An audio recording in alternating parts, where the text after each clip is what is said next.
Great costumes, guys. Get ready for this one. Welcome to ESPN College Football Primetime, presented by Ram Trucks. We are hoping for treats, not tricks tonight in Flagstaff, Arizona. Both of these teams coming off wins. We're talking about Idaho and number 21, Northern Arizona, an FCS battle on this Halloween night.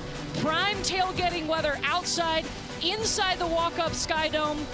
I mean, no better costume, right? Just grab your popcorn and let's go. Let's take a look at the Big Sky standings. Both of the teams that you're going to see tonight were playoff teams 1 year ago, and right now they're battling, trying to make it back-to-back FCS playoff appearances, with Montana right at the top of the Big Sky standings, one of the deepest conferences in FCS football.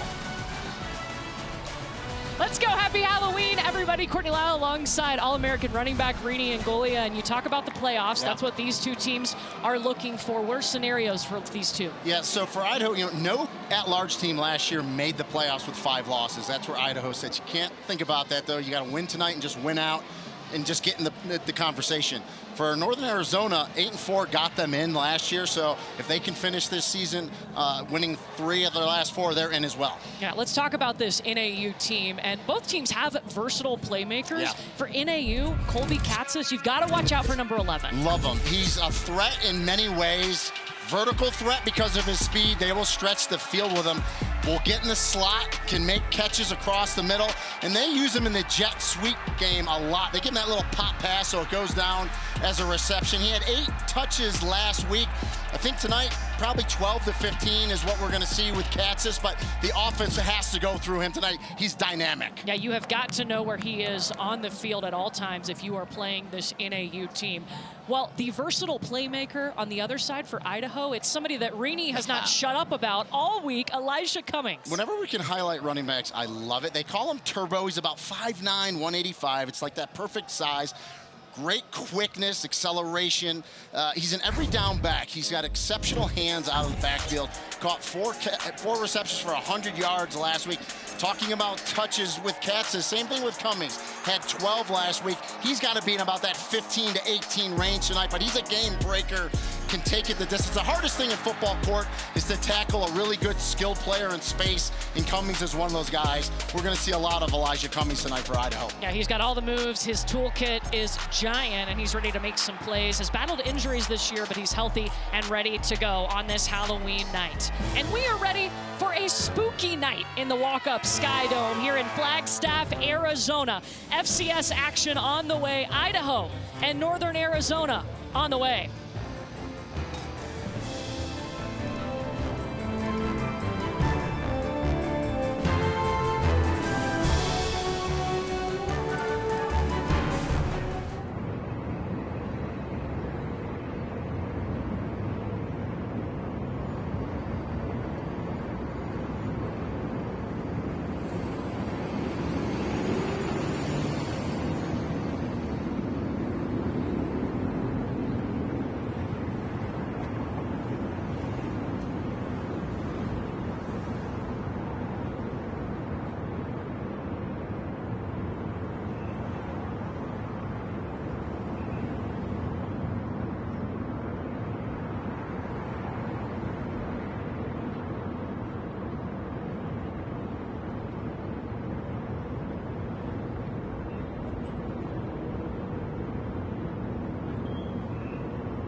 ESPN College Football is presented by Ram, official sponsor of the College Football Playoff.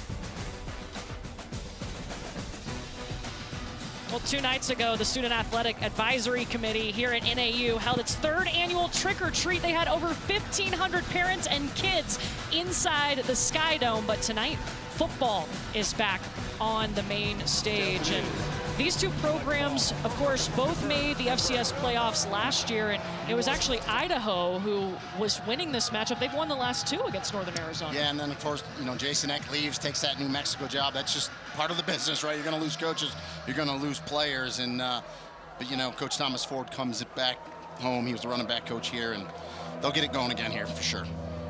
Brian Wright is in his second season leading NAU, and last year was their first 8-win season since 2013. What a way to start. And he's very hands-on. He coaches his quarterbacks, calls the plays, so he's one of those head coaches very involved in the game plan. And you mentioned it, Thomas Ford. He is not a stranger to Idaho. He's been here before just a couple of years ago, and actually a lot of guys who entered the portal when there was a coaching change took themselves out because they wanted to play for him again. Yeah, kept 56 letter winners on that roster. And then Matt Linehan, who was the offensive coordinator last year for Idaho, he retained him as well. So Idaho wins the toss. They elect to defer, so they'll get the ball to start the second half. And Northern Arizona will start the game with the football again. The Lumberjacks of NAU looking for at least 3 more wins this season to kind of pad that resume and hopefully get themselves into the FCS playoff. Idaho, they need to win out and just see what happens.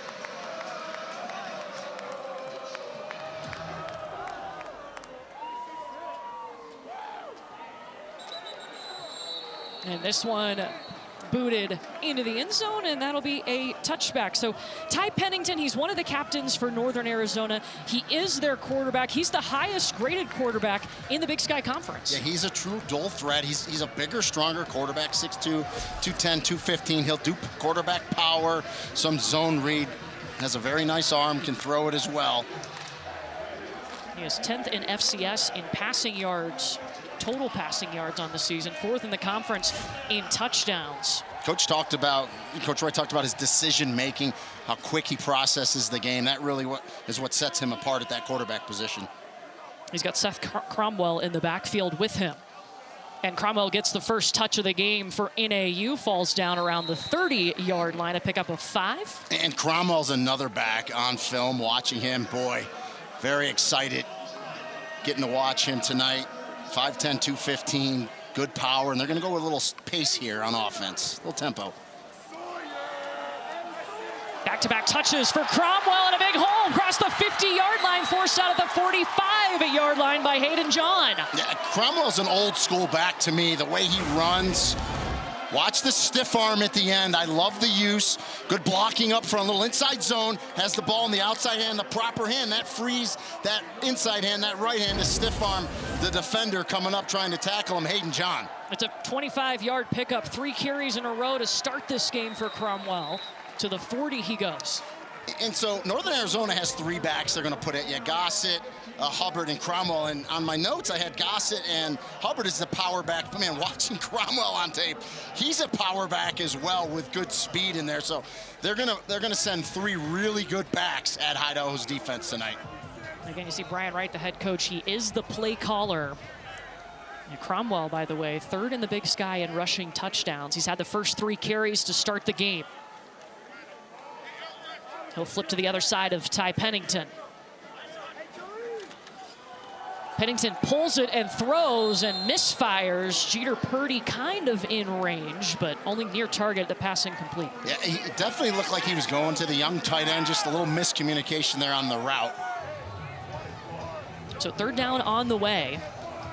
And I would say at the 40 here, I really think he'll go for it even if they don't pick up any yardage here. So I think this call on 3rd down, he's got 2 downs to go, so I wouldn't be surprised, a little inside handoff. They might run in here with Cromwell.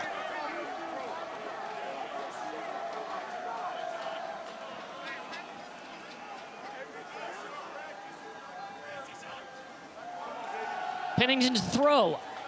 Pass is caught, enough for the first down. He's spun down right over the 35-yard line. A pickup of 6, stopped by Hayden John. Yeah, and that was the big tight end he was looking for before. On the other side, they come back, trips to that far side, to the wide side. I feel good route by Purdy. Here's the 4th touch of the game for Cromwell on this opening drive. And this Northern Arizona team, both teams coming off of wins, bouncing back. They had lost a couple of games in a row, but Northern Arizona, they don't have any bad losses on their resume. Yeah, Power 4 loss against Arizona State, and then 2 conference losses to Montana State and UC Davis, both top 10 teams. So yeah, good losses right there. You mentioned the deep running back room for NAU. Darvon Hubbard is in the game now, number 4. Pennington looking to throw, got pressure coming, lets it fly, checks it down to Hubbard, who dives forward past the 30. Still needs about 5 more yards for the first down, stopped by Isaiah King. And Isaiah King, the linebacker, number 4 for Idaho. Read it, recognize it, and react. Exactly what he does, because if King doesn't make this tackle, this is probably going for a touchdown. Shoot, look at all the offensive linemen out in front of him. Tremendous job by Isaiah King there, one of the leaders on that defense, the only returning starter on that Idaho defense to make that tackle there. Actually was in the portal, and when he heard Thomas Ford was going to be the head coach, pulled himself out of the portal, wanted to play for him again. Cromwell back in at running back next to Pennington. Pennington pulled it at the last moment and then just is taken to the ground hard by Zach Kratzer. And 89, Matthias McLean, the defensive end, made that play. He crashed down so hard. Pennington made the right decision to pull it because McLean was right there to make the tackle. Won't get credit for the tackle, but McLean made that play. And Matthias McLean is having the best season of his career. He is second in the Big Sky in TFL. So 51-yard field goal attempt for Samuel Huntsicker. His career long is 50.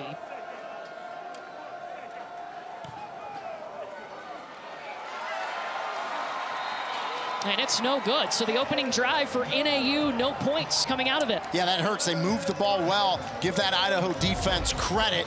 They bent a little bit, but didn't break. Field goal is no good. Idaho on offense for the first time when we come back.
Well, the Weatherford Hotel, one of two haunted hotels here in Flagstaff, Arizona.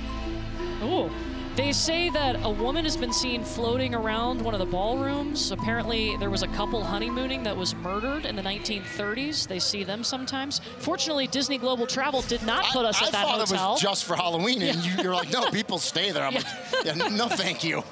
Well, Idaho, first time they're on offense tonight, and Joshua Wood, it's been so important. He is back healthy. He is back at quarterback. He's a captain for the Idaho Vandals. Yeah, sprained that ankle versus Montana in that game and just threw them off kilter for the offense for sure. Again, an Idaho program that's just trying to win out and see what happens when it comes to the playoffs. Elijah Cummings gets the first touch. This is why you get him the football. Tripped up just short of midfield by Quentin Moten. Well, we said they call him Turbo, and you see why. And I tell you what, if Quentin Moten, number 7 for Northern Arizona, doesn't make that tackle, Elijah Cummings probably takes that to the house. Excellent blocking, good vision by Cummings. Just an inside zone where he can use his eyes, square those shoulders, find that hole and go. Their goal to get him 15 to 20 touches per game, and they can do that in a number of different ways.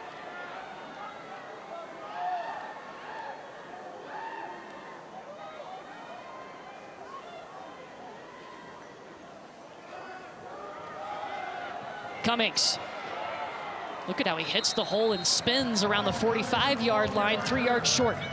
And he does a little jump step right in the hole. He's got patience. He's not in a hurry, but he's quick, if that makes sense. So he finds the hole, looks at his little jump step, and then squares those shoulders and goes nicely. In our production meeting this week, that was the first person Rini mentioned, and his face lit up as a former running back. Wood looking for help, can't find it, throws it away. Just a really smart play from Joshua Wood as he's outside the pocket, knows, listen, I'm not going to take a sack, throw this thing away. Good job. So now 3rd and 3 on the way for Idaho. Yeah, and should say Joshua Wood is very athletic. He's a dual threat to make a play with his feet. They're trying to hold him back a little bit because they don't want to get him hurt, but I would roll him out and give him a little run pass option here on 3rd down. Maybe flood a zone, but we'll see as the referees hold the game up here. Big Sky crew chatting. Game clock operator, please put 9 minutes and 52 seconds on the game clock and start on the snap. Thank you. We never like it when they add time. Yeah. That's Robert Quello, who is our referee today, this Big Sky crew.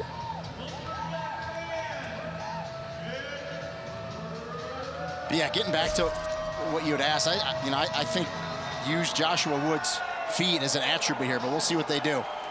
Nate Thomas is now the running back with Joshua Wood. Wood has carried it 49 times this season. They need 3 yards. He puts a man in motion. Wood towards the near side, incomplete. Nolan McWilliams was the only one close. And they ran the smash concept is what it is. You got a receiver underneath, and then you got the receiver come over the top.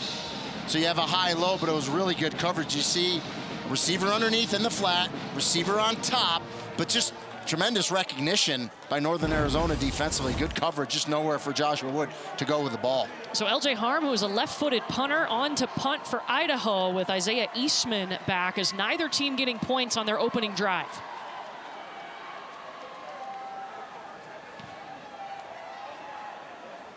Eastman calling for the fair catch. And so NAU is going to get a second opportunity. Missed a field goal, a 51-yard field goal on their first drive.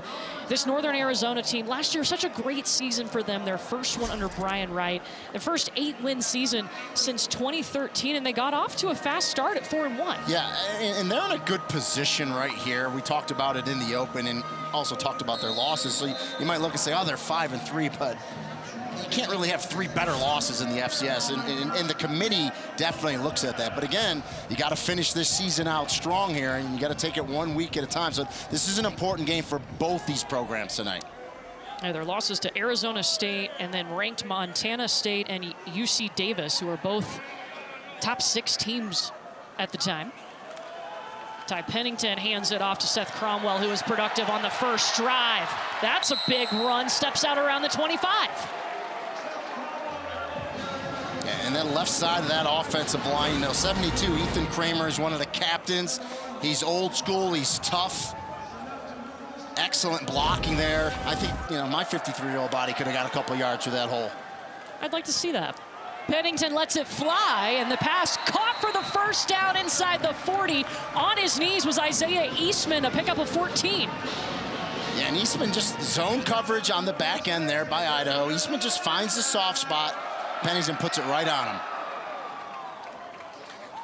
Going quickly, they'll swing it out to the flat. Colby Katzis, his first touch of the game, and actually a loss on the play. And they're going a little quicker tempo than I think we anticipated watching them on film. And there's Katzis right there. And yeah, you get a loss, but you'll take that chance because you just got to put the ball in his hands. But I do think the running game with Cromwell, stick with that zone running, wide zone, inside zone, pound the middle a little bit. That's going to force the safeties to come up and help in run support. And that's where I think you can really get Colby Katzis loose. He's already had 2 big runs, a 25-yard run and a 19-yard run.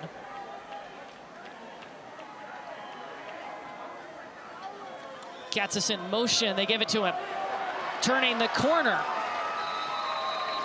Short of the first down, but makes it to the 46, stopped by Braden Rice. And you see the blocking on the perimeter. And Seth Cromwell, I'd love to see the star running back when he's not running the ball out there blocking. It just shows you the unselfishness. And Ty Pennington asking to go fast. The umpire's going to hold him. Well, and if Northern Arizona did not substitute, and that's what Coach Brian Wright's saying, they should not have held that for Idaho. Cromwell. No, excuse me. Pennington pulled it really close to the marker. Boy, they marked him short. I thought the second effort, but he really fought for them. We talked about how big and strong he is. He doesn't go down easy. Get a look at it here. He's got to get to the 49-yard line, the nose of that football. He's not down. Boy, that was close. 4th down, and they're going to go for it. They're 13 of 21 on 4th down this season.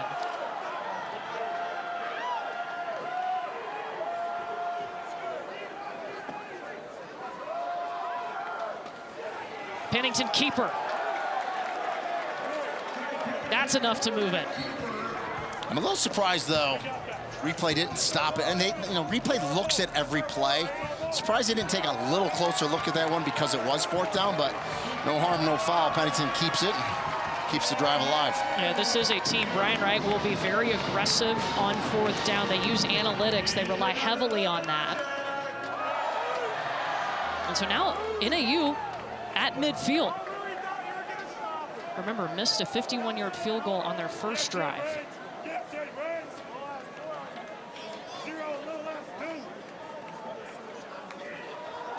Pennington looking to throw. Lets it fly towards the near side, and Eastman, and that pass broken up, incomplete. In coverage was Zach Wustig, the transfer from Portland State. On Wustig, outstanding job. At the last second, he looks back and plays the ball, so you can contact. They're not going to call penalty on you, and he's able to get that left hand in there and knock it away. Really good coverage. It's very hard to defend because that ended up being a back shoulder throw by Pennington to Eastman. So tremendous coverage there. 2nd and 10, looking for the 40-yard line if you're NAU. Cromwell up the middle. They give him progress to about the 46-yard line. They have relied heavily on Seth Cromwell on these first 2 drives of the game. And now 3rd down on the way. We're NAU tonight, 1 for 3.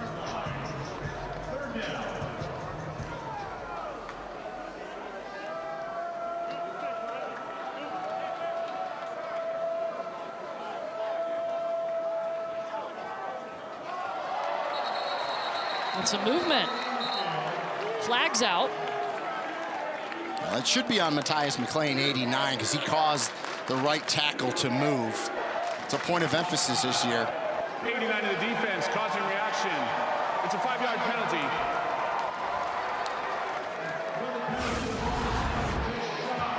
In the old days, defenders would do this and it would always go false start on these big tackles, but that's the proper call there. And big Steve Eakin says, hey, it's on him, not me. So now NAU needs a yard to move the chains. Yeah, and this is 100% four-down territory here for Brian Wright. So I'd feed this one to Seth Cromwell. I'll go pistol set here with Karan Gossett behind Pennington. Pitch out to Isaiah. Eastman was looking to throw, running out of time. And just forced down by Donovan Parham. And there's a late flag on the near sideline on the Idaho side. Well, the headline judge ran into an Idaho coach because it's right under our box. So Northern Arizona is going to get bailed out here because if you contact an official, I believe it is not a warning. It's a 15-yard penalty. Sideline warning. Idaho, no yard.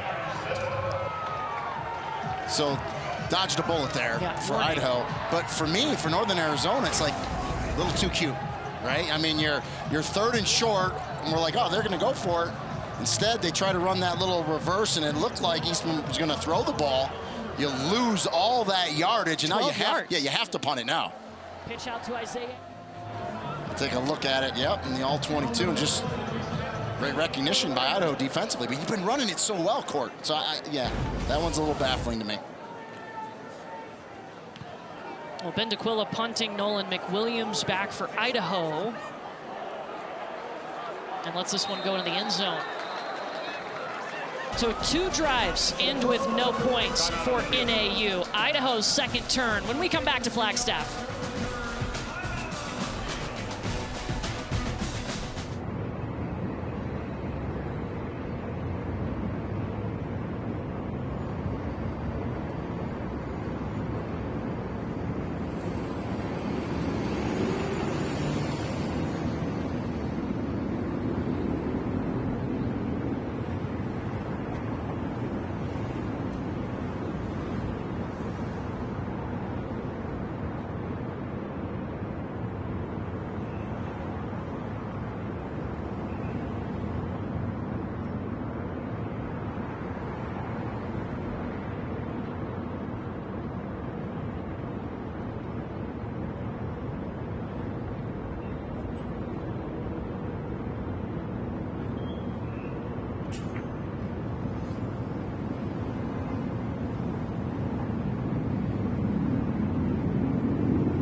SEC all day on ABC.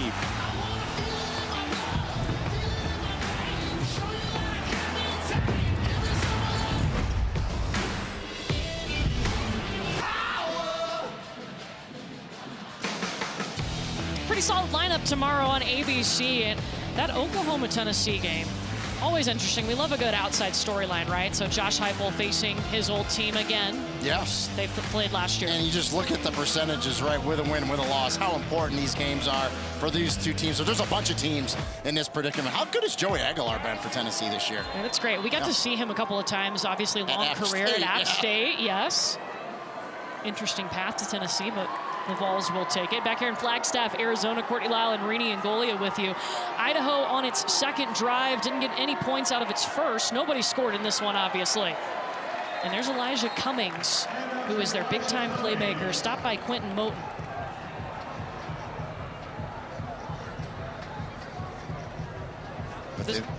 I was going to say, they've been good on first down, though. You know, 4 or 5 yards on first down keeps you ahead of the chains.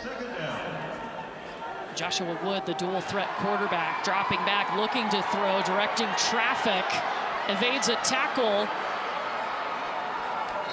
leaps out around the 34-yard line. He's got the first down. And that's what I love to see from Joshua Wood. Gets out of containment, sees, okay, I can pick up some yards with my feet, but then once he knows he's got the first down, get down, get out of bounds, don't take an unnecessary hit.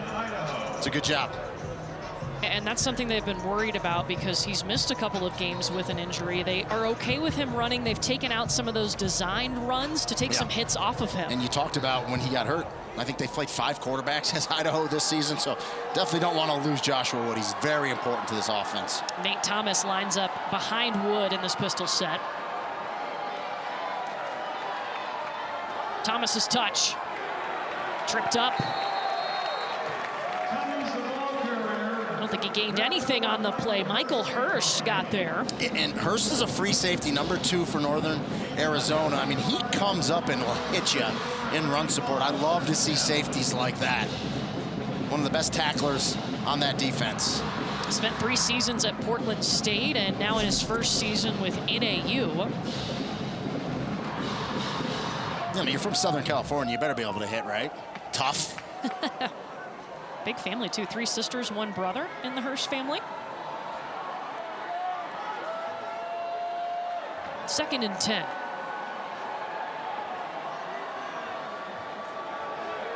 Joshua Wood's got it, and he's dropped for a loss. Michael Hurst, a loss of 3. Yeah, it's like he knew we were talking about him. He said, I'm going to make another play for you guys. Again, a free safety, 6 foot, 185, can run, but he's really good in the run box. Comes up, and a lot of that is just game film study, reading the play, recognizing it, and reacting to it, and then making the tackle, and that's exactly what Michael Hurst did. This Northern Arizona defense, they've had a lot of injuries, they've had a lot of new faces. Yes. It's taken them a little longer to find their identity. They've definitely struggled this season. They looked much better last week in their win against Idaho State. 3rd down.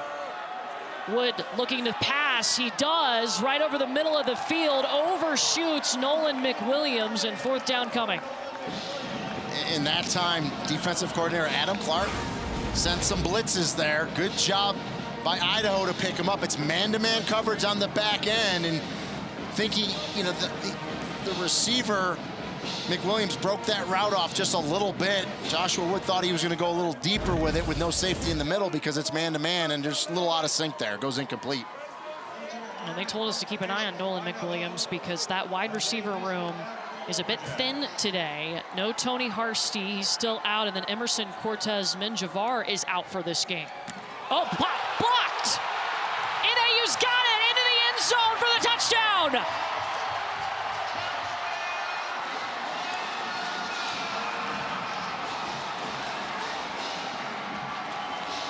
Markel Martin, a freshman out of Dallas.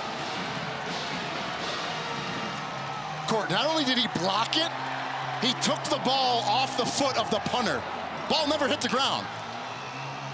Perfectly done. You cannot block a punt any better. We'll look at it after the kick, but biggest play of that young man's career to this point for sure.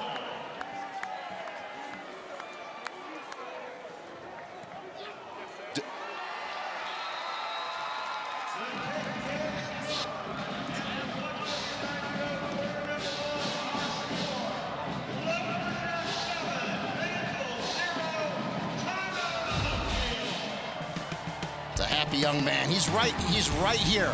Watch him, he's gonna come from this spot. He's gonna take it right off the punter's foot. Thank you very much. Into the end zone. Northern Arizona leads it 7-0.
It was Ryan Fontaine who blocked the punt and took it into the end zone. It's the first time that NAU has a TD on a block punt since 2018. And takes it for the touchdown, too, which is tremendous. I mean, usually you get there, right, block it, and everyone's scrambling to try to pick it up. He just took it right off his foot. I mean, what an outstanding job of that young man. And you can see he's grinning ear to ear. A little trick or treat. Yeah, very much a treat for him tonight. And that's how we get the first points of the ball game here in Flagstaff.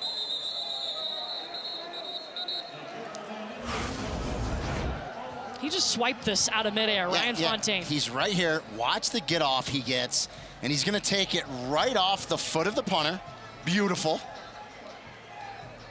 And the up back, which is a lot of times called a personal protector. I did that in college. He stepped down. He should have stepped left. Fontaine says, you're going to step down. I'm going to come right off your hip and take this ball right off the punter's foot. I mean, that is exactly how you coach it. Perfectly done. So now Idaho's got to regroup here. Joshua Wood back out there with Nate Thomas to his right. Wood rolling. Pass complete at the 40 for the first down, and a lot more over to Nolan McWilliams, forced out across midfield. And you talked about McWilliams last time out, Court. I mean, he was playing in high school last year at this time. A true freshman. It's a very young wide receiver room. Injuries, as we talked about. So they're looking for Nolan McWilliams to step up. Does a nice job on the crossing route. Joshua Wood waits till he crosses the defenders and puts it on him. It's somebody that head coach Thomas Ford has known since he was in 4th grade. Wood in trouble. Wow, still able to make the play. Another first down.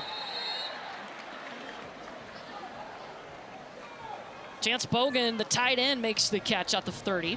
And that's all Joshua Wood there. I mean, he's going to run the ball. He sees green turf in front of him, but he keeps his head up, which all good quarterbacks do. He's going to get hit late, too. He knows it.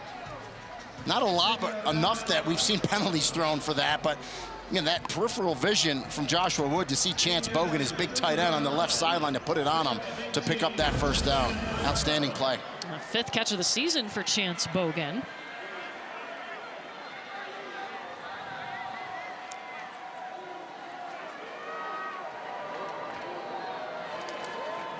Nate Thomas bounces to the outside. First down for Thomas. Out at the 15. And Idaho can say hello to the red zone. Nate Thomas and Elijah Cummings are both about the same size, same build. They look like the same back. And maybe Nate Thomas is like Turbo 2, because he did a good job there, turning the corner, good speed, picking up that first down. Idaho in the red zone, by the way, 22 of 24 with 17 touchdowns this season.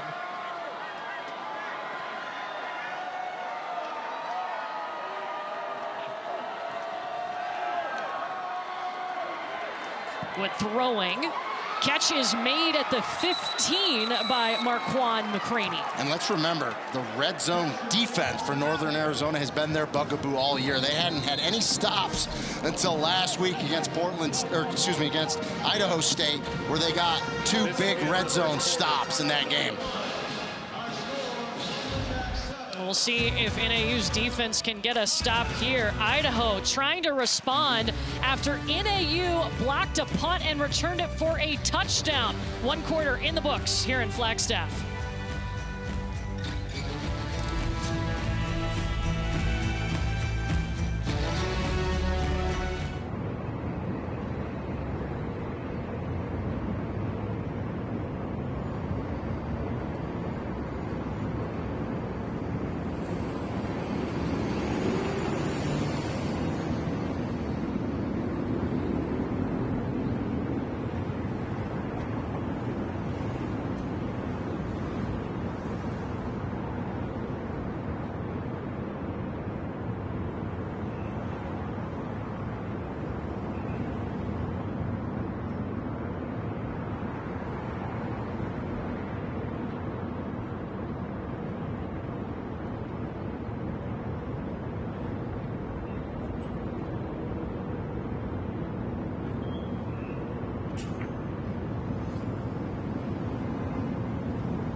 Well, primetime presented by Ram Trucks. Northern Arizona up on Idaho, but Idaho in the red zone right now. Matt Linehan is their offensive coordinator and up in the booth. He actually played quarterback at Iowa, threw for over 10,000 yards. He has the career records for attempts and completions. Yeah, I called one, I hate dating myself, in 2014 when Idaho was still in the FBS. He threw for 342 yards in that game against Texas State when he was a freshman.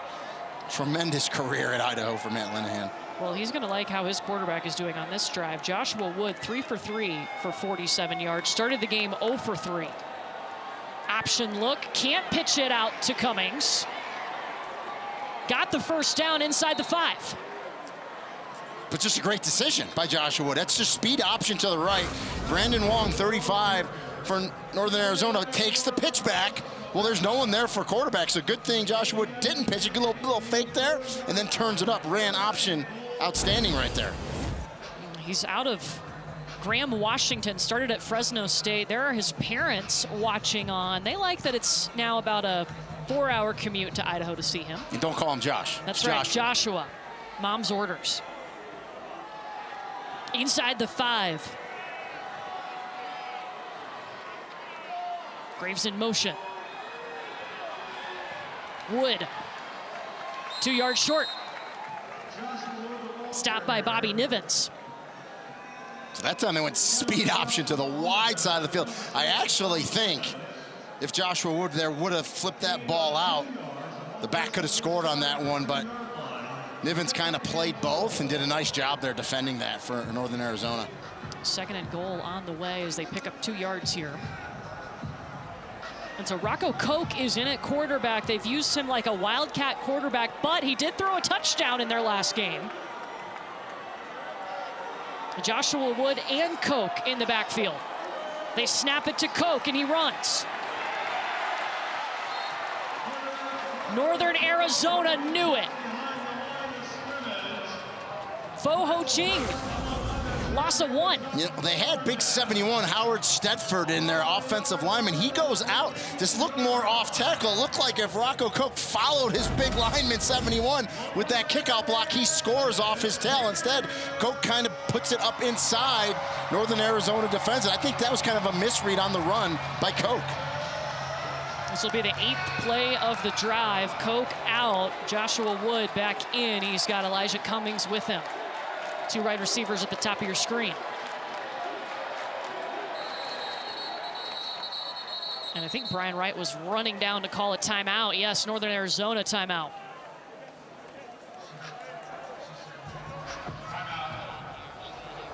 Northern Arizona.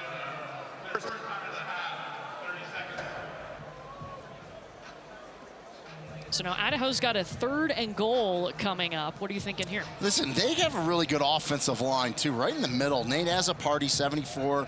Leighton Vining, the center, 50. I think you got a little push in the front.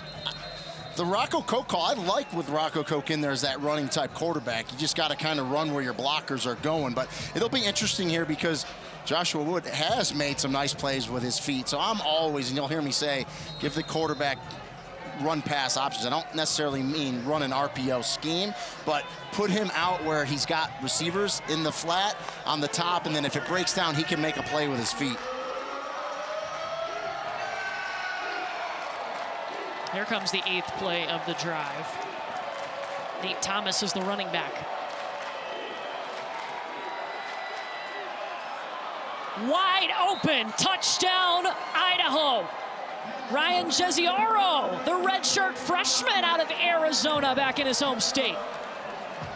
Well, they run a little switch route. You would think that they got picked off, but the defender came underneath. They jumped the wrong guy. I mean, yeah, you just can't do that. I mean, Mikhail Greer, number 1, comes underneath. He's thinking his teammate's going to go on the top. He doesn't. They both go underneath and wide open for the touchdown. Owen Adams on for the PAT to tie it. It's blocked. Idaho has had a punt blocked and now a PAT blocked. Fo Ho Ching get a hand on that one? Yeah, the way he's celebrating looked like he did. Timeout on the field. He's one of the leaders of this defense.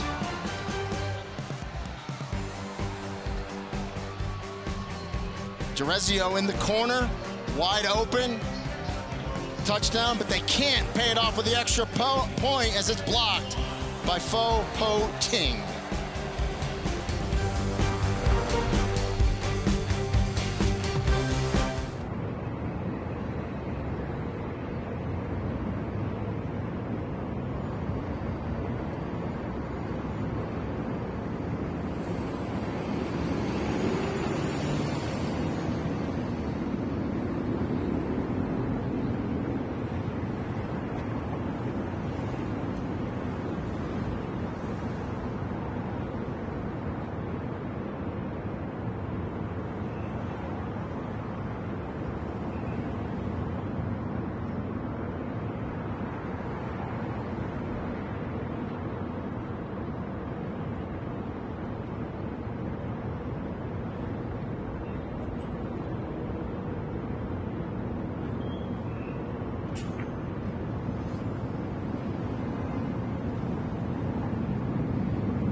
Well, Fo Ho Ching just blocked an extra point, so NAU has blocked a punt and returned it for a touchdown, and then they get the blocked PAT. Yeah, you know, you never want to give up the touchdown, but keep fighting. Blocked that extra point, and they did. And Fo Ho Ching, one of the older guys on the roster, he's actually married. He's got 2 kids. He went on his mission out of high school, and that's where he met his wife when he was serving over in Spain, and they kind of call him the father of the defense. Coaches told us he's the best combo of production and leadership on the defensive side. You see the 4-point stance from his son? I love it. So cute. He's ready to go. His son thinks that all of his teammates are uncles and that he's a part of the team and on the team. So great.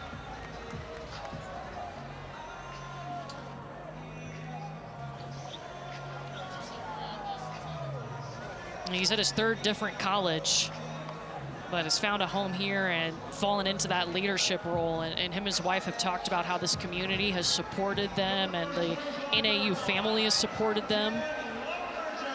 So cool to see that. Yeah, no, I love it.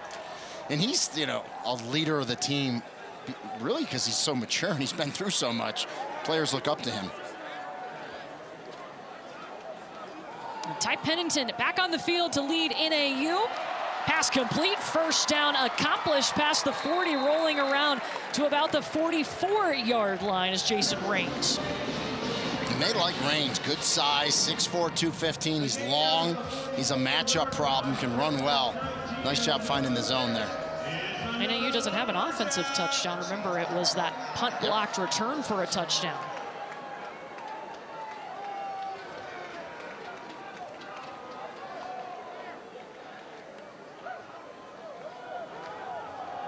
This is Karan Gossett. Loss of 1. Yeah, 96 Zach Kratzer in there. He's one of the captains for Idaho. Didn't make the tackle, but really is winning the line of scrimmage, playing very tough in there, that defensive tackle spot. Well, for this Idaho defense, Thomas Ford told us a couple of keys. Limit the quarterback. They want to make him a pocket passer, eliminate explosives, and then stop the run. And you do that by winning the line of scrimmage. The last one, stopping the run.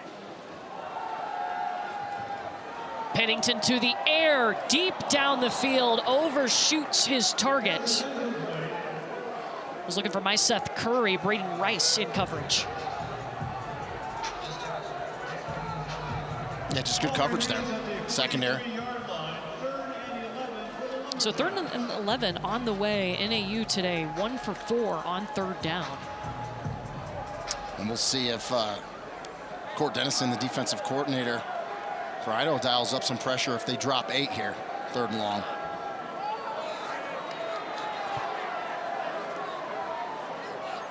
Ty Pennington adjusting the play.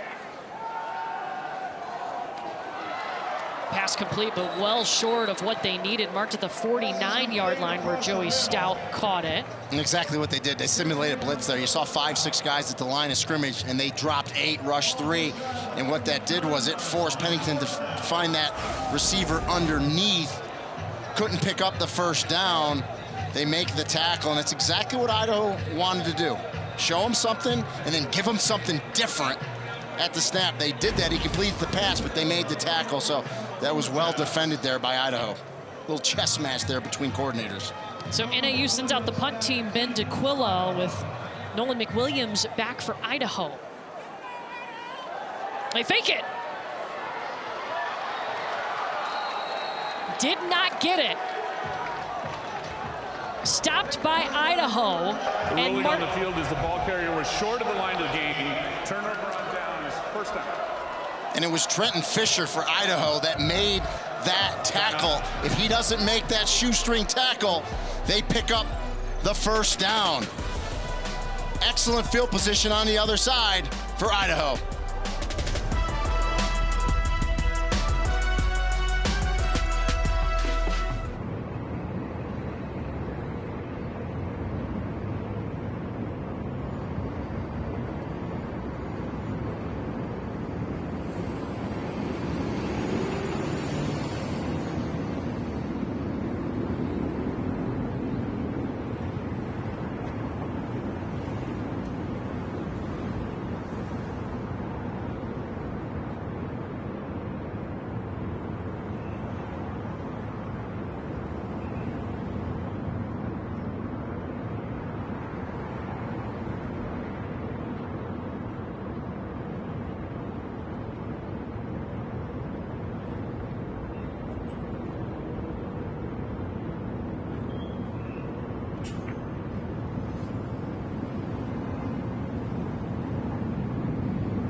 The Flagstaff, Northern Arizona leads at 7-6. All special teams thus far miss field goals, right?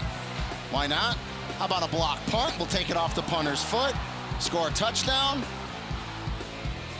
How about, well, let's block an extra point too. Let's get involved there. And then how about, let's fake a punt. But, you know, Trenton Fisher, 43 for Idaho, says, I'm going to come down the line, make that tackle a yard short to get the ball back for my offense. So, yeah, little did we know. Very special team heavy early. I did not have a spooky special teams highlight reel on my bingo card tonight. I did not either. But Idaho's going to get excellent field position. On their last drive, they went down and scored and had that PAT blocked. Starting at their own 48-yard line.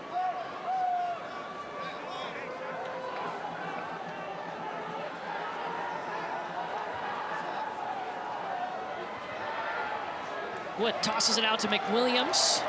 Eaten up by the NAU defense. Quentin Moten in the area. No gain on the play. And Moten was being blocked by Chance Bogan, and he just beat him inside, and then the rest of his help was coming inside out. So good recognition there by Northern Arizona defensively. Again, for this Idaho team, any win they can get, they're trying to win out, make a case. Can't get to 8 wins, but just want to see what happens when it comes to the FCS playoffs.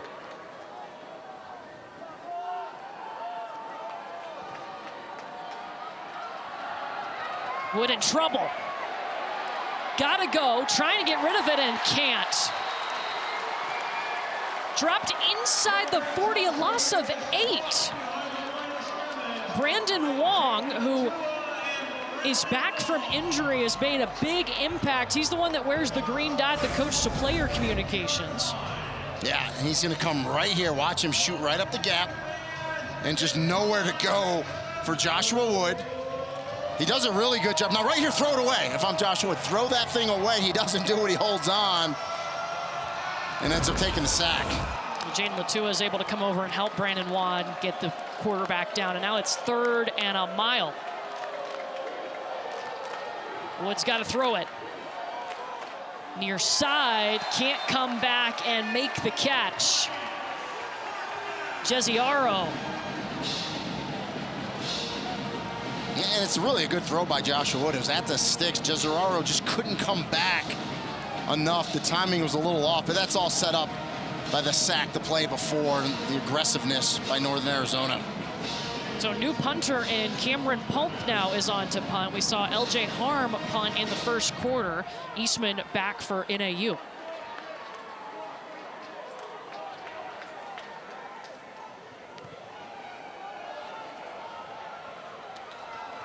Eastman's gonna run it. Dragging a guy with him, in comes a flag. I forgot we had officials. We haven't had a flag in a while in this game. Let's see what this call is. Flag is down around the 25-yard line. I'm gonna guess a hold or a block in the back. Just a guess. During the turn, block of the black. Number 40 of Arizona, 10-yard penalty from the spot of the foul will be first down. We'll kick off your Week 9 NFL Sunday at 10 a.m. Eastern with the Countdown crew on ESPN. They'll have breaking stories, injury updates, and previews of each game. And here's our Week 9 Monday Night Football matchup. It's the Cardinals squaring off against Dak Prescott and the Cowboys. 8 Eastern, 5 Pacific on ABC, ESPN, ESPN Deportes, and the all-new ESPN app. Peyton and Eli on ESPN2. Coverage begins with NFL Live at 3 Eastern from AT&T Stadium. Then Scott Van Pelt and the Monday Night Countdown crew at 6. Dak Prescott has not been the problem. No. It's the defense. It's the defense. Yeah. And you heard Dak's comments today after Jerry Jones's comments about not working on the defense. Yeah. Well, Jerry's got a lot of things under his umbrella that he handles. He does. Yeah. And I guess maybe defense isn't quite one of them right now. That's a priority, but hey, he owns the team, right? So he's going to do what he wants to do. A pickup of 1 here for Northern Arizona. Is looking for their first offensive score of the game. It was special teams that got that 7 on the board. Pennington pulls it and throws.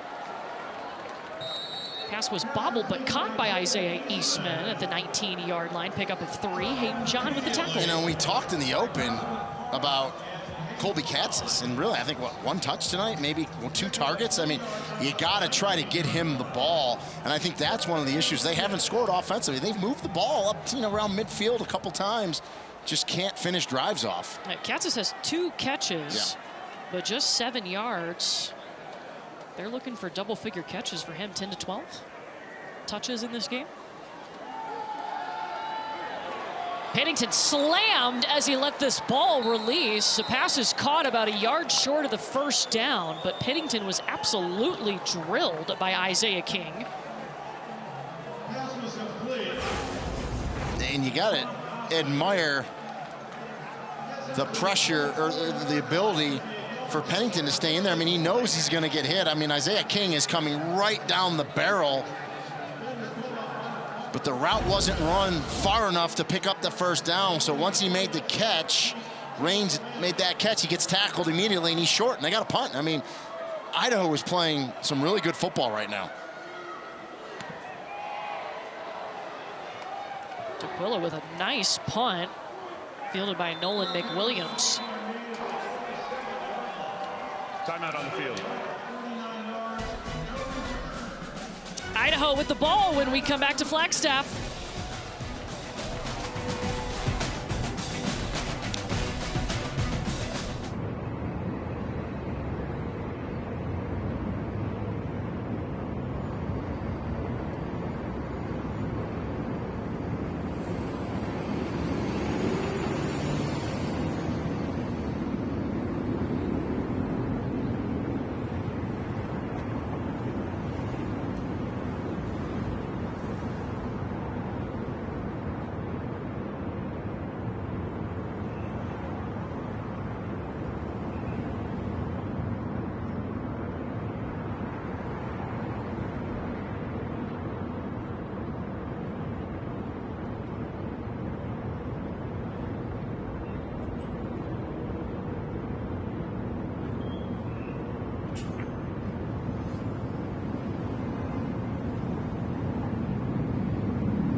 Well, here in Flagstaff is home to the Lowell Observatory, and one of their big things is the Marley Foundation Astronomy Discovery Center. It spans 40,000 square feet. It's so cool. That telescope is the one that was used to discover Pluto in February of 1930. Who knew?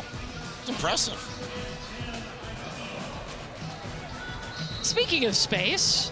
Think she's been in there? She's probably used those telescopes. I think she's having an out-of-world experience at this FCS game on Halloween. Courtney Lallen-Rini and Golia with you. Joshua Wood back to work, dumps it off to Noah Wesperenko. Just short of the line to gain. Stopped by Jalen Wesley and Bobby Nivens. And Granko's another one of those young receivers, just a redshirt freshman. That group's going to be really good as they get older and a little wiser. A lot of good young wide receivers for Idaho.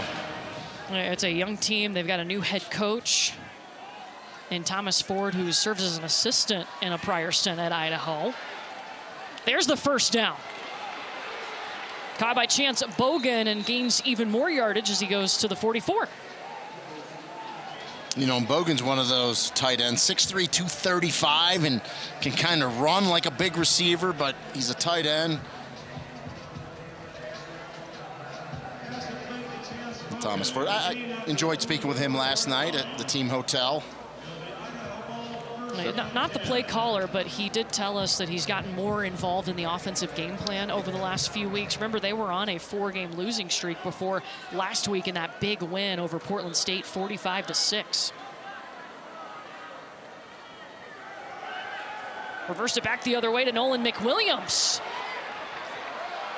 Nolan McWilliams going inside the 30. They direct snap this ball to Nate Thomas. And what made that play go on that reverse is all the blocking. I mean, watch. Everyone out in front, got a nice block there. And then look at linemen out, running backs blocking. I mean, look at big offensive lineman Charlie Vleem, 68. I love to see linemen downfield, 25 yards on a run play. And, you know, it's appropriate that that play was run right after we mentioned Thomas Ford, because the one thing he told us was, I love trick plays, I love taking shots, and that's one of the things I've told Matt Linehan that I want to do. So, pretty appropriate timing. Yeah, and it gets him 30 yards. Nate Thomas here. Trying to get more creative offensively as they figure out whose this team is under Thomas Ford. And that's the biggest thing when you come in as a new head coach. I know he had been here a couple years prior, but you know, you got to give your identity, your culture. You know, everyone says culture, which is tougher to do in this transfer portal era. But because your team's so young, everyone's trying to find themselves out. So they've done a nice job to this point. Obviously, the injury of Joshua Wood is what set them back a few games, and we've talked about that tonight. Yeah, he was out for 2 of the 4 games during that 4-game losing streak. Wood under pressure, wide open is Elijah Cummings. I mean, nothing but turf in front of him. Touchdown, Idaho!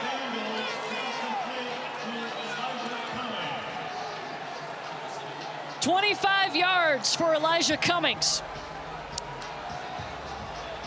If you're going to lose a player for Idaho, it better not be Elijah Cummings. I mean, we'll take a look at it after the kick. I mean, they dial up a blitz. There's Adam Clark, the defensive coordinator. Idaho does a nice job picking up, but Elijah Cummings just slides out into the right flat. And it looks like they're going to go for 2, try to get to 14 after the block. So they're going to chase that point here. They had the blocked PAT on their last touchdown. They're 6 for 7 on 2-point conversions.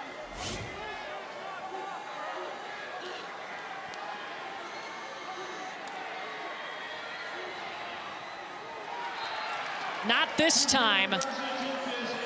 Pass batted away. So the score stays 12-7, but Idaho has its first lead of the ball game.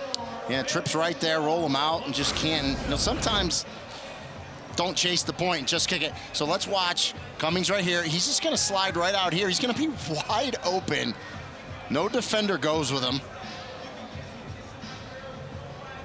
And as I said, you do not want to leave anyone open, let alone Turbo Elijah Cummings, because he knows what to do with it once he makes the catch.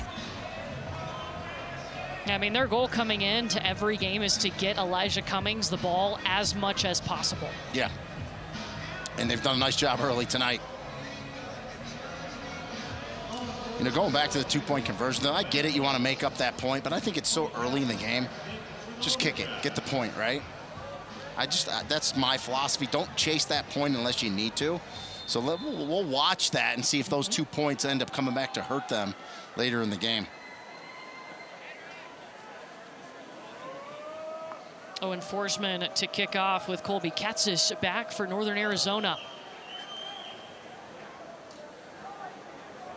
And Katzis will take it out of the end zone. He's got the 25, past the 30, steps out inside the 40. That's going to give NAU some nice field position. And that's one way to get him the ball, right? Well, Saturday's SEC on ABC College Football triple header. Texas hosting Diego Pavia and Vandy at noon. Then Georgia, Florida square off. Finally, Tennessee, Oklahoma. Each game also available on the all-new ESPN app. And don't forget, coming up on Tuesday, November 4th on ESPN, we've got the College Football Playoff Top 25 show presented by Allstate. And this is the Allstate Playoff Predictor when it comes to Vanderbilt. Did you think we'd be talking about Indiana going back-to-back in the playoff and Vanderbilt getting in the College Football Playoff? No, I mean, I knew how good Vanderbilt was going to be, but not this good.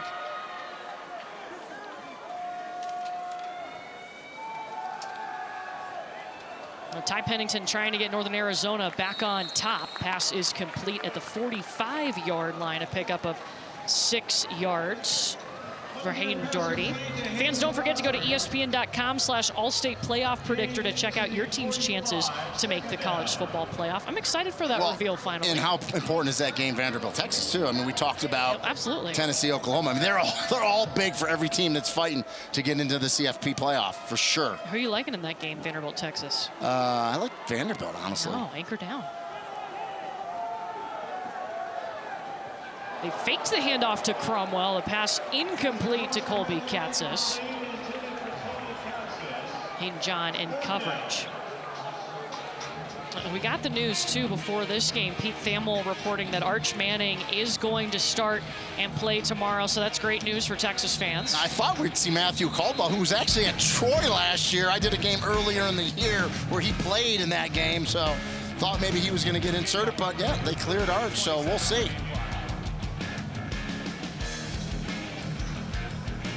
And I've done a Diego Pavia game when he was at New Mexico State. All right, you don't have to name drop. Come on. No, I'm just saying, it's crazy that from New Mexico State, right, brings them to a bowl game, and then now look what he's doing at Vanderbilt. And he got everybody a year of extra eligibility because he sued as a JUCO to get that year back. So he's affected college football more ways than one. And you got to mention him for the Heisman as well. I know, I was about to say, now he's in the Heisman conversation. Northern Arizona 0 for its last 5 on 3rd down. Cromwell looking for a hole.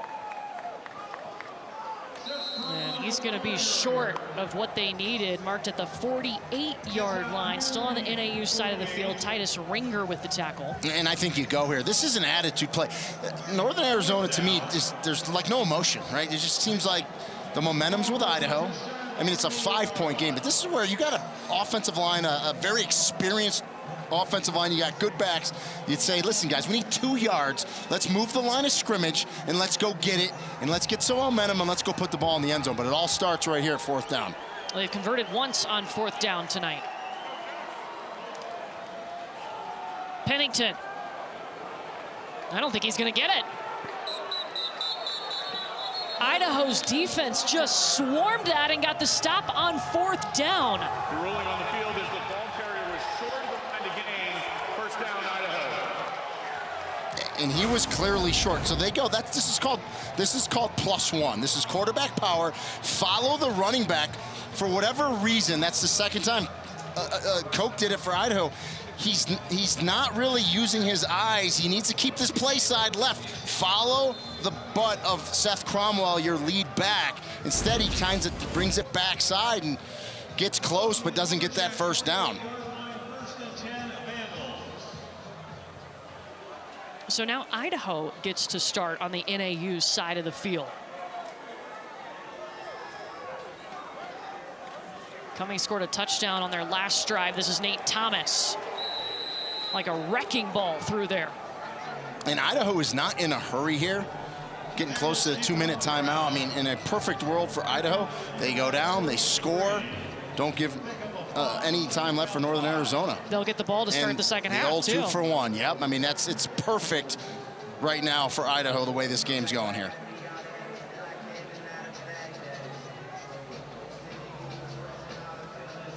And they're just going to take it right to the 2-minute timeout court. No hurry. Idaho took the lead for the first time. This is the 2-minute timeout on the field. On their last drive. Trying to add to it with 2 minutes until the half. It's the Vandals up 12-7 here in Flagstaff.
You're watching ESPN College Football Primetime presented by Ram Trucks here in Flagstaff. And Idaho in position to go 2 for 1, if you will. They can use the rest of this 2 minutes in this half. They'll get the ball to start the third quarter. Just took the first lead of this game for the Vandals on their last drive. And both of their touchdowns tonight have just been wide open guys. Yeah, been some misses in the defensive secondary for Northern Arizona for sure. Joshua Wood hands it off to Nate Thomas. Man, he just shoots out of the hole. Yeah. First down. Well, I told you, sometimes you got to take a second look. You think it's Cummings, but no, it's Thomas. They run very hard. I think Thomas is more of a little bit of a power back. Well, also Cummings has longer hair. Well, that's I've been cheating if you can't see the number. Yeah, I didn't say they look like, but style a little bit. 20 and 28. Thomas is a little bigger, a little bulkier between the tackle running. Started out at South Dakota 3 seasons there before becoming a Vandal. Back-to-back carries. And I love the patience. They're not rushing. They're going at the speed they want, but they know perfectly. Let's score. Let's finish this half out. Don't give Northern Arizona the ball back. And they're going to feel real good about themselves. I think the clock had stopped. It shouldn't have. It was a running play. Should not have. And Idaho did not want it to stop. Well, I actually looked if if Northern Arizona maybe took a timeout. Brian Wright decided to stop the clock himself, because sometimes you'll do that just to try to save some time for your offense. But I don't think that's the case. Game clock operator, 1 minute and 18 seconds on the game clock. Start of the whistle. Thank you.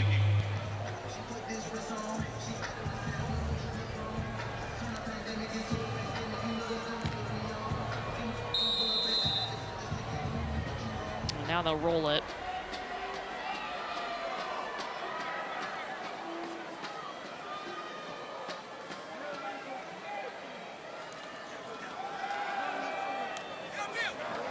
It's caught by Ryan Jesiaro on the near sideline.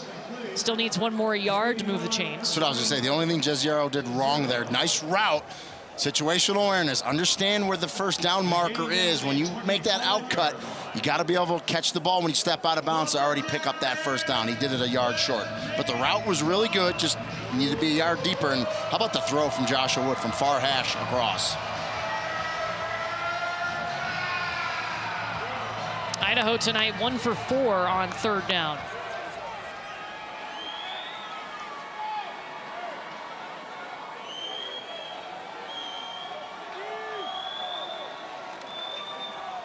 Cummings up the middle. First down and more to the 22. And remember, old timing rules, so under 2 minutes after a timeout. After first down, clock stops momentarily to set the chain. So, and that offensive line doing really nice work in this first half for Idaho, really controlling the line of scrimmage. Good mixture of play calls, run and pass from Matt Linehan. They feel like that offensive line has been one of the most consistent groups on this team.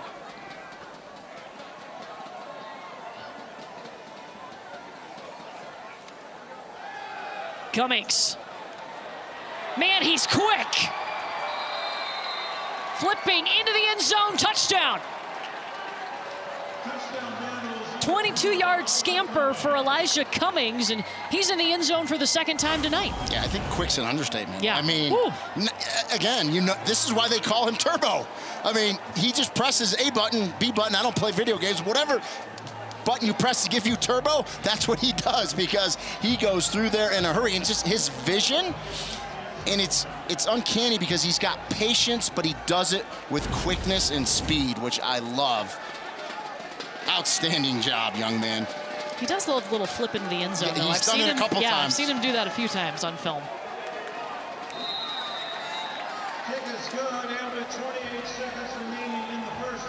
PAT up and good. There's 28 seconds left on the clock. Remember, Idaho gets the ball to start the second half. But, I mean, how impressive was that drive?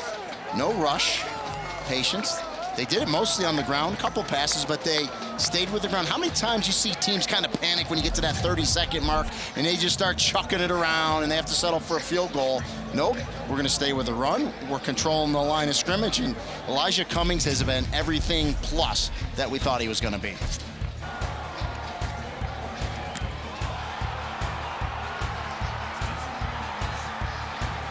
So this is how we got our score. NAU with the blocked punt, and then it was two wide open touchdowns in a row for Idaho. Yeah, breakup, you know, misses in the secondary for Northern Arizona. And again, Cummings is one guy you always got to have a couple defenders knowing where he is. But this last run, great blocking, vision, exactly how you want to finish off the half. Now defensively for Idaho, come out here, stop them, 28 seconds, get into halftime, get in the locker room with all the momentum in this game. And again, you're going to start the second half with the ball. What has stood out about NAU's offense? Yeah, I mean, they've moved it in pockets, but no consistency. They ran the ball pretty well to start the game with Seth Cromwell. Just got away from it. And then the biggest glaring factor is Colby Katz's, just the lack of touches by him. Or targets even, for that matter. And just 2 touches for Katzis. Pennington over the middle of the field, and it's dropped by Jeter Purdy. Would have had it around the 40. And When you saw the captain, Dylan Lane, 21 running, because that's the one thing you can't do if you're Idaho. You can't give up a big shot over the top with under 30 seconds left. You see the linebacker or the captain, the leader, 21 running, saying, please, please, and it gets dropped by the big tight end, Purdy. Northern Arizona's only had one first down in this quarter. Pennington escaping. Throws it away. 15 seconds left on the clock. Isaiah King with the quarterback pressure. We've said that a few times. Yeah, King's been pretty impressive tonight. And there he is right there. Colby Katz is number 11. Talk to the coaches, 12 to 15 targets. That's what they want to get him. He's dangerous. When you look at those numbers tonight, not what they want from him. And, you know, it's hard to win a game if your top player, one of your top players offensively, isn't productive.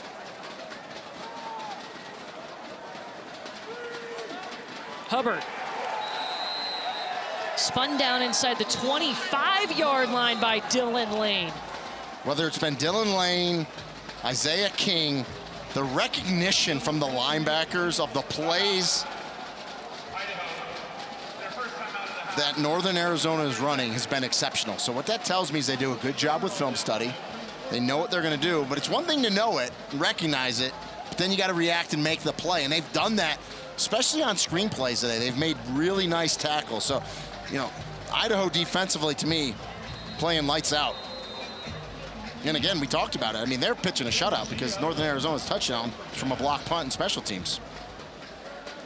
Now, this Idaho defense, second in the Big Sky Conference in total defense. They've only given up 121 yards in this first half, and their offense has almost doubled that of NAU's output. And here comes Ben DeQuilla on to punt.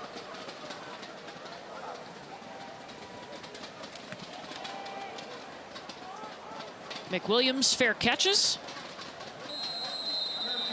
1 second on the clock. Well, and I like the fact that Thomas Ford called that timeout because they went after it, see if you can get a block. Punt returner probably could have let it go, got us to halftime now, but the offense got to come out, take a knee here, but they did exactly what they wanted to do to finish that half off. They got the touchdown. They're going to get the ball back to start the second half. I mean, if you're that man, Thomas Ford Jr., you're feeling pretty good about how your team played this first half. And again, last week was so big for them. 45 points against Portland State, the most since 2023. And it looks like they've carried over some of that momentum into this game. And they only had one breakdown on special teams, giving up the block punt for the touchdown. Other than that, they've played a pretty flawless first half. They're going to take the lead into the locker room against a ranked opponent. Halftime score in Flagstaff. It's Idaho on top of a ranked Northern Arizona team. Zubin, Joey, and EJ in the studio after these messages.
Welcome back to ESPN College Football Primetime, presented by Ram Trucks.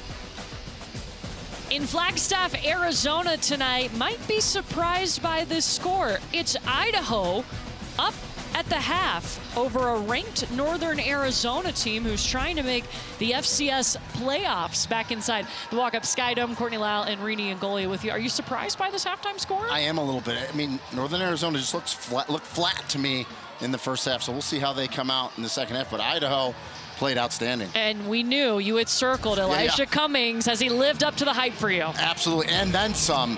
You got to know where Elijah Cummings is on the field. So, you know, this first touchdown here out of the backfield, they blitz the middle linebacker, so he's not supposed to pick him up. I got to believe the safety, Braylon Singleton, was supposed to go with him. Instead, he doesn't give him up.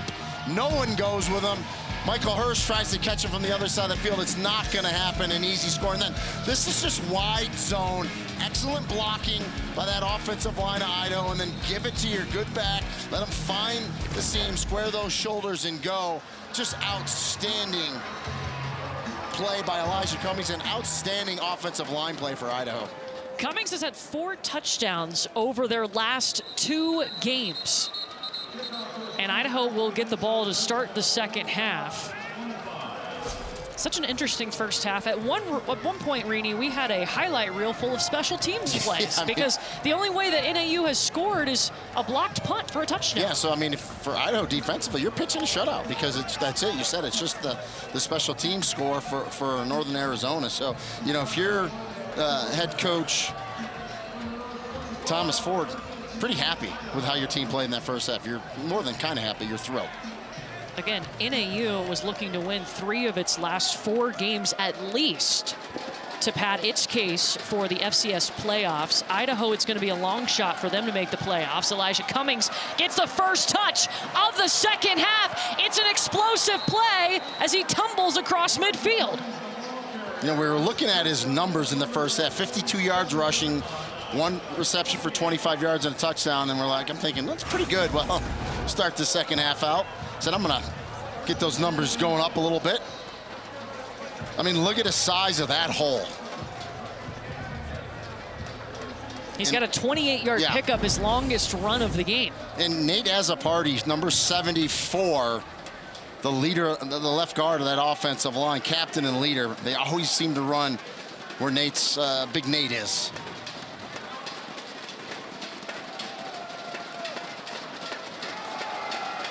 Here's Nate Thomas. Picks up about 3.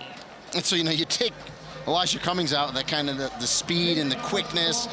And then Thomas, boy, he really squares those shoulders, comes downhill hard. So it's a good 1-2 punch for Idaho. And look at the rushing numbers for the Vandals right now. 157 rushing yards compared to just 55 for Northern Arizona.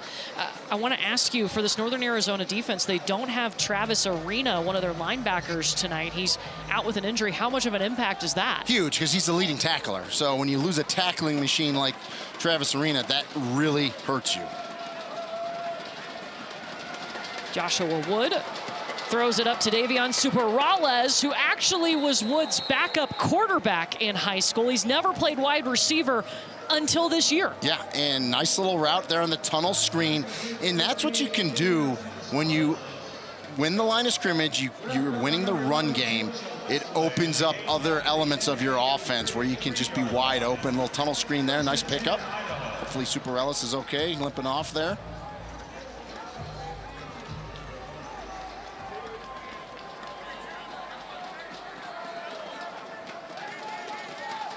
At the NAU 33.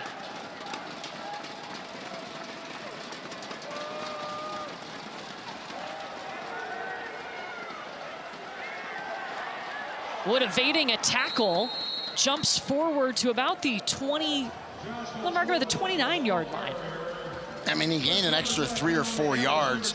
It looked like Mikhail Greer had him, was holding on for dear life. He was able to break away from that, and then Greer gets up and basically yells at his teammates saying, guys, I'm holding him. I need more help.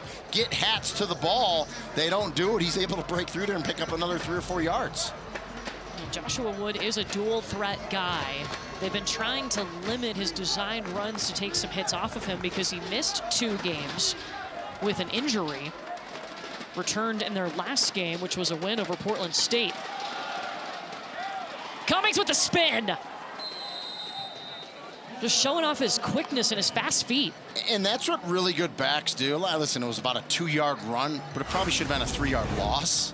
That's what you can do. You can take a loss and make it into a game. This is outside zone. You see, I was giving Big Nate Has a Party a bunch of love. Kind of got beat on that play. That's okay, Nate. But your running back, Elijah Cummings, will be able to spin back to the inside and get something out of it and make it 3rd and short here. 3rd manageable. Idaho tonight 2 for 5 on 3rd down.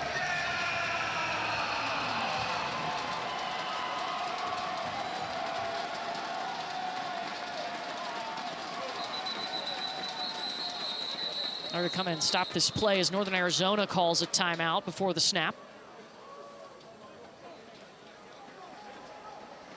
Timeout. Northern Arizona. Their first of the half. 30 seconds. Thomas Ford, he's in his first season as the head coach of this Idaho Vandals team, and he's been with the program before, was the running backs coach and the special teams coordinator in the 22 and 23 seasons, trying to identify his culture. But he told us, look, they had a 4-game losing streak. Yeah. They broke that last weekend with a big win over Portland State, and that was like a weight was lifted off the shoulders of this team. Yeah, and just feels like, they're pretty healthy right now and just in a really good place. It was also interesting talking to Coach Ford because he spent last year at Oregon State, and we asked him last night, what did you, was there something you really gained from that helped you this year? And he said, yep, organizational skills, really having everything fine-tuned down and what I want to do in the program. 3rd down. Wood, pass incomplete. Looking for McCraney, 4-down territory here? I think so, especially with the field goal kicker. They only feel good about, the 47 yards. They're within his range, but I think you're aggressive here. You go. Good coverage there by Moten, but yeah, I think, you go. Especially the way you've controlled the line of scrimmage.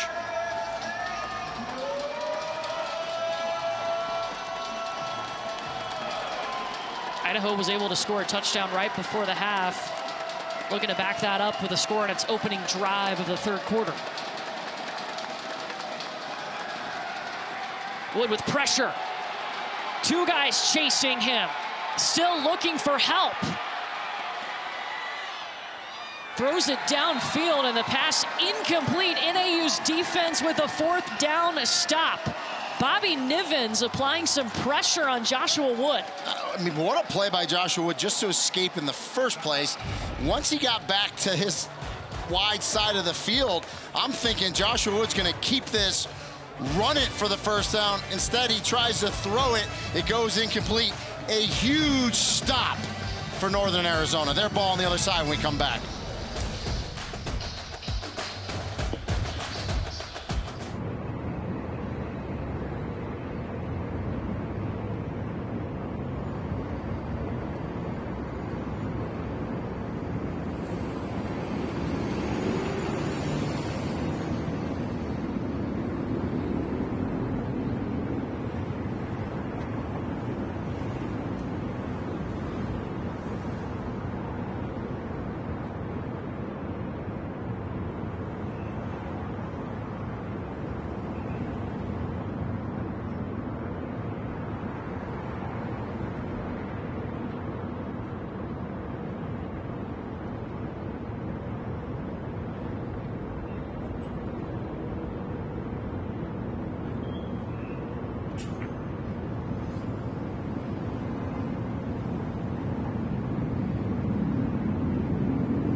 NAU's defense just got a big 4th down stop, and now they'll get the ball for the first time here in the 3rd quarter in Flagstaff. And Ty Pennington, his favorite target is Colby Katzis. Did he have enough touches? No, not at all. And I think they really need to look at him this half, try to get him going, whether it's jet sweeps, just tunnel screens, bubble screens. Katzis is number 11 in motion right now for NAU. A pass thrown behind the intended target of Jason Rains. And that's just a miss by Ty Pennington because he has Jason Rains in that seam route. You got to put that ball in front of him. He throws it behind him. That should have been a big completion there. So they've had misses like that tonight.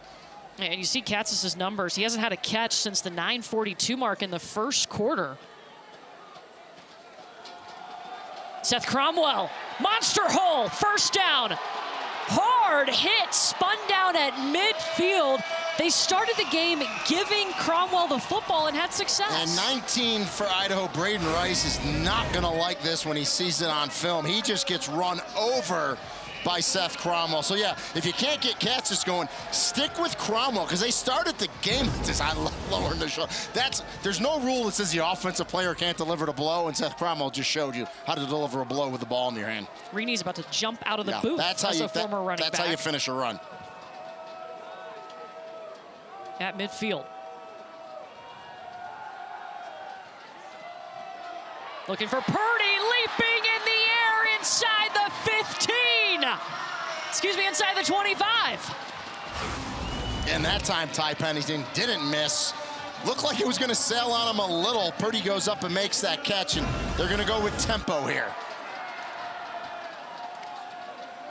Cromwell spun down for a loss on the play, drops him back to the 26-yard line by Dylan Lane. And, in a play like that, Purdy just makes the catch, and then they go tempo, they go fast, and then Purdy missed the block. You got to block the most dangerous defender inside out. He runs by him. The defender, Idaho, comes up and makes an easy tackle. So sometimes when you go super fast, it can mess you up for that next play. Got to be careful. Already more yards on this drive, their first of the 2nd half, than they had in the 2nd quarter. And I think that's why they like the tempo. Just stop thinking, just go play. Pennington pulls it, dropped it, out comes the football. Scooped up by Idaho. Cruz Hepburn cruising down the field. Vandals in the end zone, touchdown. No flags. Frederick Lujan forcing the fumble, and then Cruz Hepburn with the scoop and score. Well, if you're a Northern Arizona fan, when you see this replay, you're going to be sick to your stomach because 76 and 72 on the left side of the screen let the defender come right through there, Lujan, to get that strip sack. He just splits the left tackle and left guard.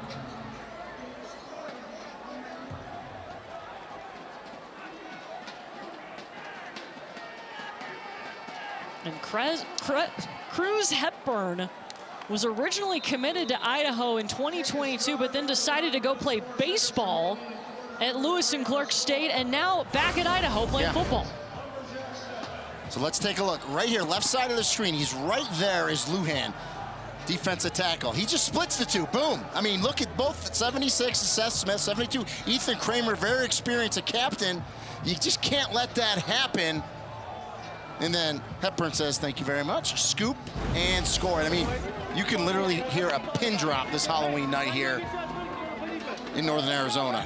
It's getting spooky real quick for Northern Arizona, a team that coming into the night had FCS playoff hopes and chances, but a loss here, it wouldn't drop them out, but it wouldn't help. And I haven't seen a lot of Idaho's games. I watched some on film reviewing for this game. I gotta believe against the caliber team. Remember, Northern Arizona's a ranked team. They're in the top 25 in the FCS.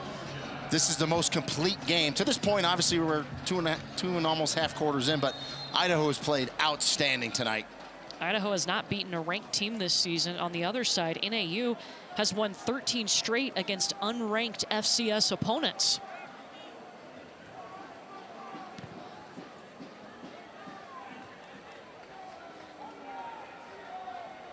And I know each team, each and every year is different, but Idaho, doesn't matter what team they field, they play really well here in Flagstaff. Idaho's won the last 2 against Northern Arizona. Last year, of course, the meeting at Idaho, but they won that 23-17.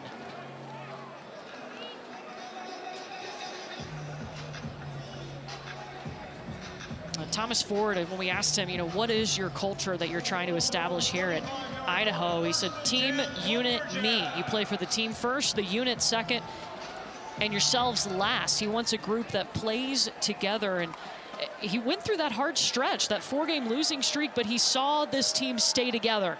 That's paying off now. Ty Pennington back to work, trying to shake off what just happened, completes an explosive play to Colby Katzis at midfield. And that's good if you're a Northern Arizona fan to get Katzis going. And if you thought they were going with tempo before, they're really going to go now down 26-7. 25-yard pickup.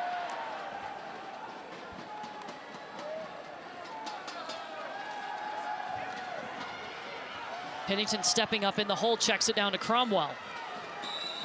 He's close to the marker. They'll mark him a yard short, picks up 9.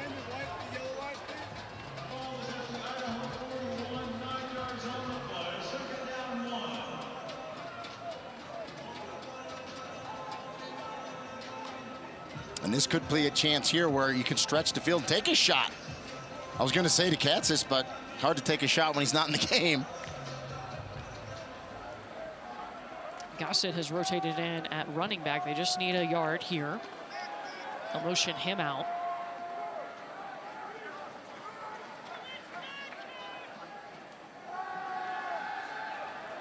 With time, lets it fly to Gossett. It's incomplete. 3rd down on the way. Dylan Lane in coverage.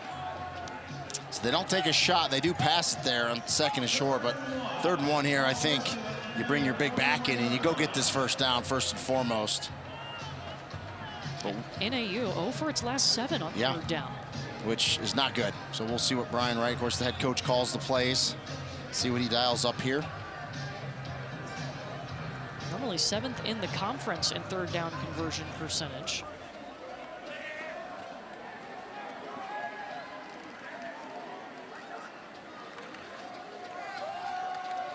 Gossett's got it. 1st down. And I like the call, right? Inside zone, go get that 1st down, and then get up. Now you can get back to your tempo. But it's imperative in this game that they score a touchdown on this drive. They really haven't had anything going at all tonight, especially offensively. They got to put the ball in the end zone. Field goal, no good. You got to score a touchdown. NAU does not have an offensive touchdown. That 7 points on the scoreboard was a blocked punt, returned for a touchdown.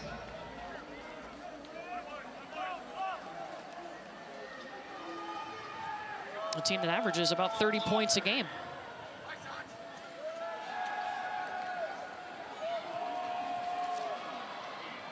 Pennington overshoots Katzis. And I know I said you got to get it to Katzis. We agree on that. But you got to pick your battles, right? Essentially triple coverage there. Doubled, and then the safety came over late. And just, if you try to force it, you're going to end up throwing an interception. So, when you get one-on-one matchups, you take that all day long because you believe in Katzis that he can win. And he's frustrated as well. You can tell they're kind of out of sync tonight. Ethan Clough gets a little pop pass coming across on the jet sweep. Matt Irwin knocks him out of bounds. I mean, just good recognition by Idaho, though.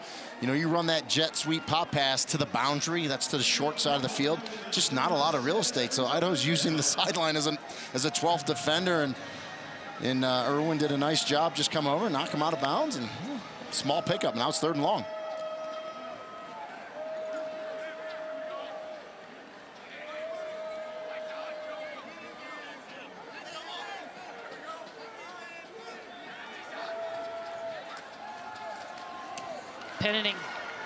Pennington to Stout.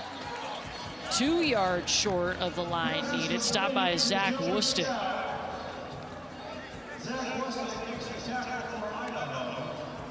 And you're going here. I mean, again, we talked about it. There's no thought process here for Brian right, you go here.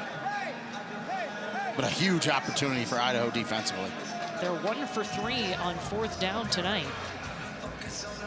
Again, this is an attitude play, right? You're down in this game. You're in the second half. You got to get this first down. You got to move the line of scrimmage.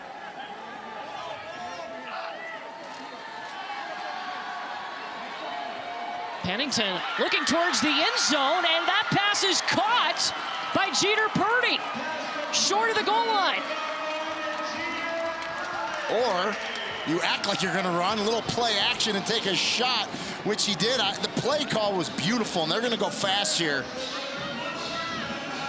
Try to catch Idaho, yep. They got to run Seth Cromwell off the field. He gets off in time.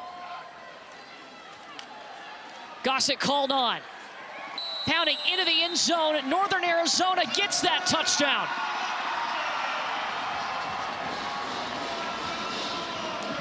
A must-have for the Lumberjacks. And they got it. And they needed it desperately. What a call on 4th down, though. Love the call by Brian Wright. Now, you saw Purdy release, and I thought, man, Pennington's kind of holding the ball a little late, but he was able to throw it. The defender came back, couldn't make the play, gets it down there, and then Gossett finishes it off, but a desperately needed touchdown. Hunsicker on for the PAT, their first offensive touchdown of the night. 26-14 is the score here in the 3rd quarter. Yeah, and you love the answer and how they finish off. You get Katzis involved. We talked about it. Get him going. Much needed. Then the tight end, the big play on 4th down. Purdy with a big-time catch. And then you give it to your bigger back, Gossett. Let him finish it off. Northern Arizona on the scoreboard offensively, 26-14. Vandals still lead it.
Northern Arizona just got its first offensive touchdown of the game.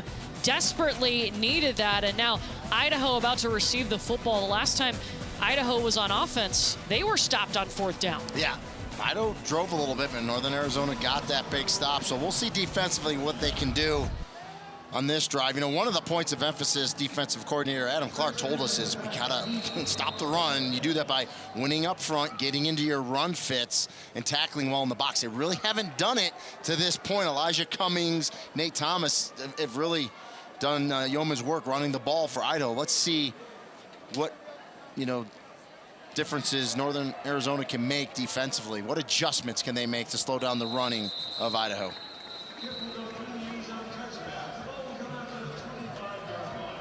So Idaho's going to start this drive on the 25-yard line. Second game in a row that Joshua Wood is back from injury at quarterback. How do you think he's operated this offense? Looks great. Yeah, I think he's done a nice job spreading the ball around.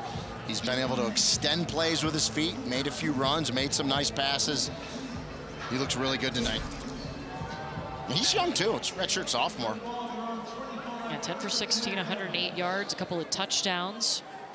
I mean, what I would say is super efficient. He's managed the offense, and listen, every good quarterback needs to be a game manager. That's not a knock. If you're not a game manager, you're not a good quarterback.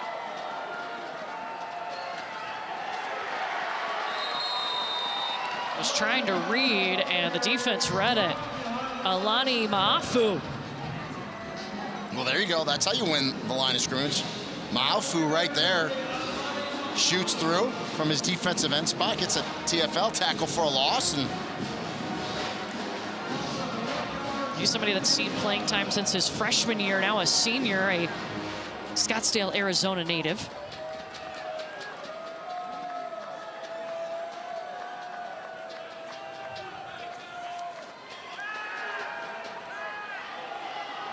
Wood heaving it up towards McWilliams, incomplete. Well, they sent a blitz. You're going to be one-on-one in coverage, man coverage. And Beresford was step for step. Excellent coverage there.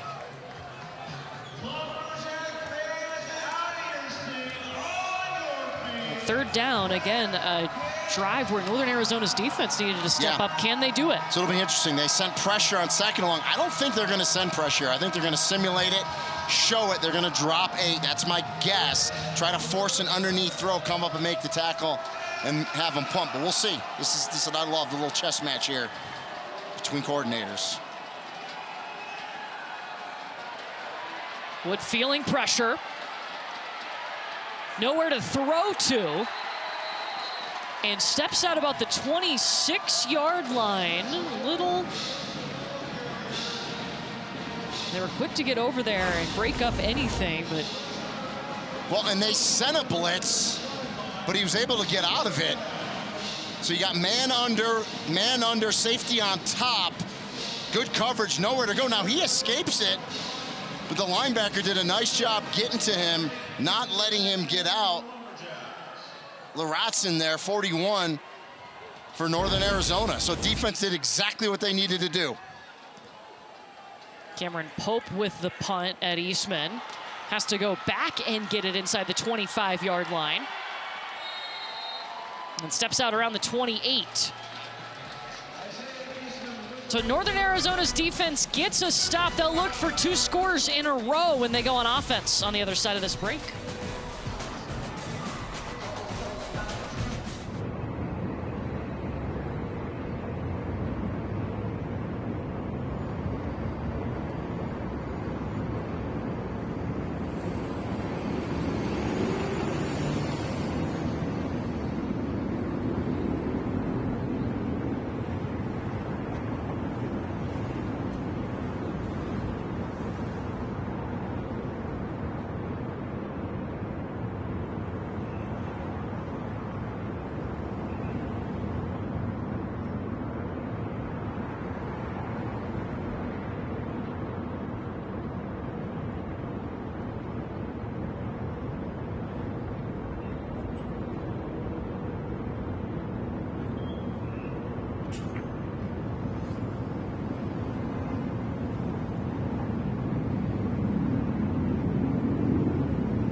The next UFC Fight Night is Saturday, exclusively on ESPN+. The prelims begin at 4 Eastern from the Apex in Las Vegas, followed by the main card at 7 Eastern, highlighted by the featherweight main event. You can watch it all on the all-new ESPN app. Brings me joy when you read a promo, Rini. Without messing up? So enthusiastic. Well, Northern Arizona got a score and a stop, and now they're back on offense. They look much better than they did in that second quarter. They look like they're in a little bit of a good rhythm now. Ty Pennington with time. Just out of the hands of Colby Katzis. And that's the ball Colby Katzis catches 98% of the time. This is a good throw by Ty Pennington, kind of drops it in the bucket. And, you know, it's a tough catch over the shoulder, kind of fading towards the sideline, but it hits him in the hands, and he knows he needs to make that catch and just starts to look it in and just pops it up. For this NAU offense in the first half, 121 total yards. Here in the third quarter, 111 yards so far. And adding to that, still need a couple more yards for the first down, falling forward across the 35-yard line. And I talked to the coaches about Karan Gossett. They said he's one of those backs that just, he makes the most of every opportunity, every chance he gets. It might be 5 carries, 8 carries, but everyone is hard, makes the most of it, and he's earned playing time this season. Yeah, it's been the body of work that he's put together, what he's done in practice, and when he's gotten an opportunity, how he's responded to that opportunity. Another touch here for Gossett. Gonna be short. Isaiah King with the tackle. Yeah, I got a feeling on this 4th down, and I do think they're gonna go. We're not gonna see a play action kind of trick play. I think this is, again, attitude play. Let's get some movement. Now they're gonna bring some beef in, bringing in some big bodies here. Dare I say maybe even, you know, like the tush push, get some of that big beef behind you, in front of you. We'll see. Kind of hard to do out of the shotgun, though.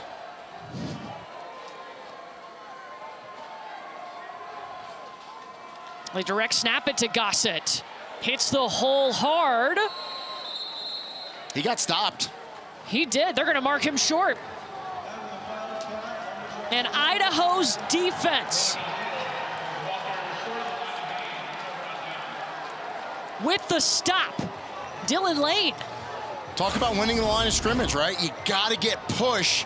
Idaho defensively, this defensive front has attacked and moved the line of scrimmage back. So, you know, normally Gossett will square those shoulders and fall forward. You saw when he was hit by Dylan Lane, he didn't go forward. He stopped right where that contact went and went back. I mean, what can you say about that Idaho defense? I mean, they've played really well tonight.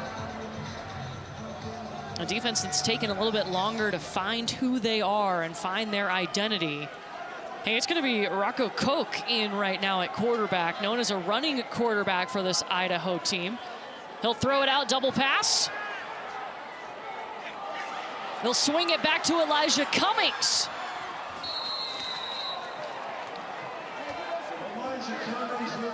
And Coach Ford told us we're going to see trick plays.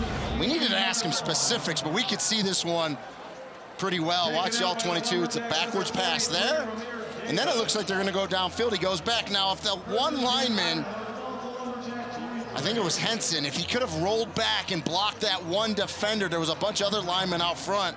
I think Cummings can take that to the house. But nonetheless, still a big play for Idaho. Yeah, it's a 15-yard pickup.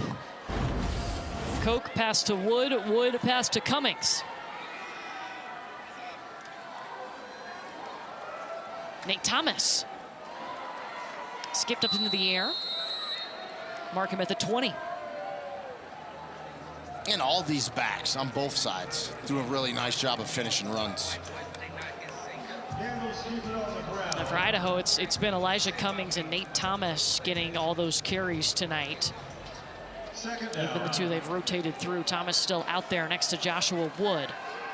Wood to the air, picked off. Taken away by Quentin Moten, his 3rd interception of the season.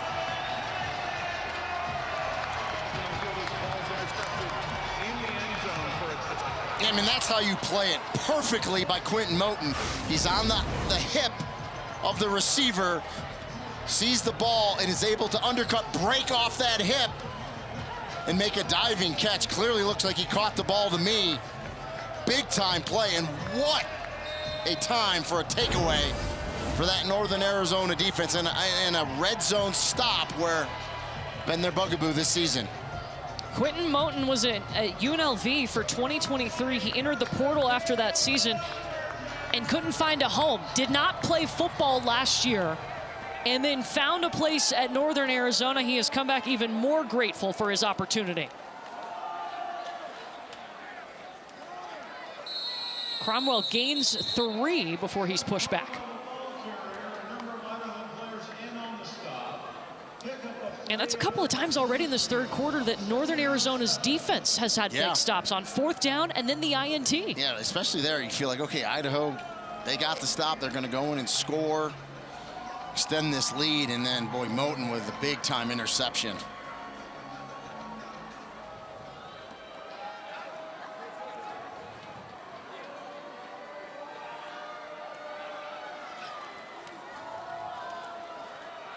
Powering forward is Cromwell to the 27, and that should tick us down the end of the third quarter. Stopped by Dylan Lane. This is the end of the third quarter. Timeout on the field. Got a lot of action in the third quarter. Started with a little scoop and score. It's been a great game. The strip sack. That Byrne picks it up, takes it to the end zone, and then give Northern Arizona credit. They come back, but then Moten with the big interception. Come back for the 4th. This is a great game.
There's been a lot of tricks and treats in this game so far. Northern Arizona blocked a punt for a touchdown, had a rushing touchdown in the third quarter.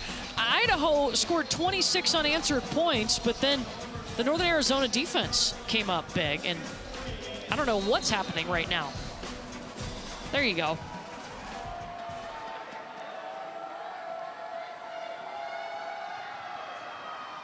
Ty Pennington tosses it out to Purdy. What was a little pre-snap? Yeah, it's just you're just not giving the defense, showing them the formation that you're going to come out in. You break out of that single foul line quickly, and then you run your play. And they wanted to try to stretch it down the field in the middle. Good job by Idaho, but found Purdy for the first down in the flat. Back to Purdy. 2 catches in a row for the young tight end. Marked a little bit short of the first down. What's changed with Northern Arizona's offense here in the second half? Well, they're spreading the ball out sideline to sideline, right? So that causes the defense to defend the entire width of the field and get that running game going again with Cromwell and Gossett. So a good mixture of play calls from Brian Wright this half. They've already had more yards in this half than they did in the entire first half.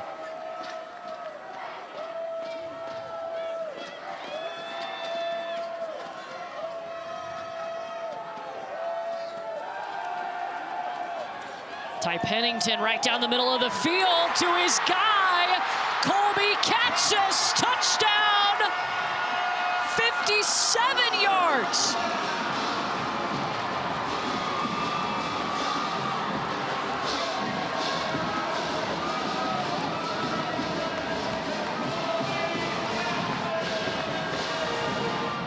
Both Pennington and Katzis were at Pitt State with Brian Wright and followed him to Northern Arizona. We knew it was only a matter of time before Katzis would get going. Let's say a 57-yard touchdown reception. He's going. Not even his longest catch of the season, by the way. That was 88 yards. And you asked difference in the second half, too. They've gone to Katzis targets. Maybe, he had to drop, but they've fed him the ball. They've gone to him, and he's going to make some big plays. And got a bunch of flags down. His tempers are flaring a little bit here. Katzis in the slot and just runs. And, the safety who's on the far hash was supposed to rotate over and help, but Katzis was too fast, got on top of him too quick. And a good throw by Pennington. Number 5 of the defense, the 15th penalty.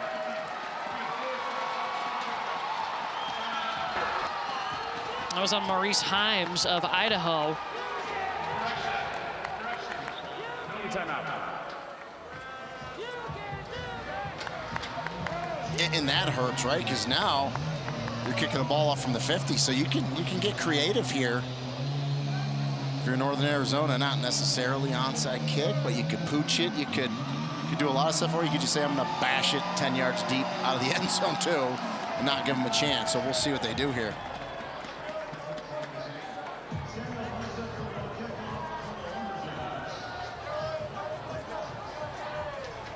Northern Arizona, who led this game 7-0 before giving up 26 unanswered points. They're now down just by 5 with a ton of time left. And we talked about just kind of, Northern Arizona was kind of flat in the first half. They came out here, a different team in the second half, making plays on offense, and you feel a little more life in them and their sideline for sure. An important game for them, looking to get to that 8-win mark. They need to win 3 of their last 4. That includes this game tonight. And they do get a little creative with the kickoff. It hops into the hands of Higgins. Swarmed at the 20. Brought down at the 22. Well, the playmakers we talked about at the beginning of this game were Elijah Cummings and Colby Katzis, and here's how their numbers are shaping up so far tonight. Yeah, and Cummings has been everything we thought he would be, with the yards rushing, yards receiving, 2 touchdowns. Katzis was slow. They didn't really go to him early, but they've gone to him late and targeted him. So it's always nice when the 2 players you kind of highlight, are going to be an impact in the game, and they both have been an impact in this game for sure. Idaho scored 19 points in the second quarter. They don't have an offensive score in the second half. It was a scoop and score. And there's Cummings just bulldozing his way up to the 25-yard line, stopped by Jalen Wesley.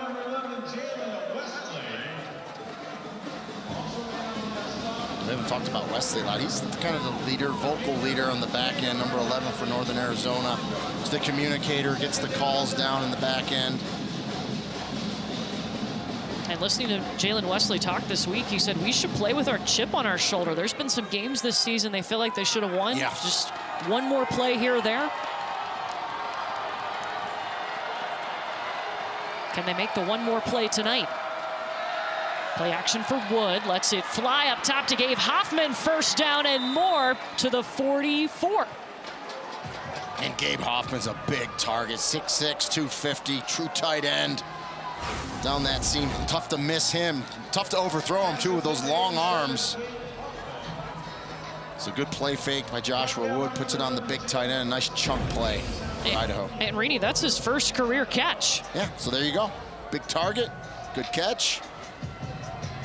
First of many for the young tight end, I believe.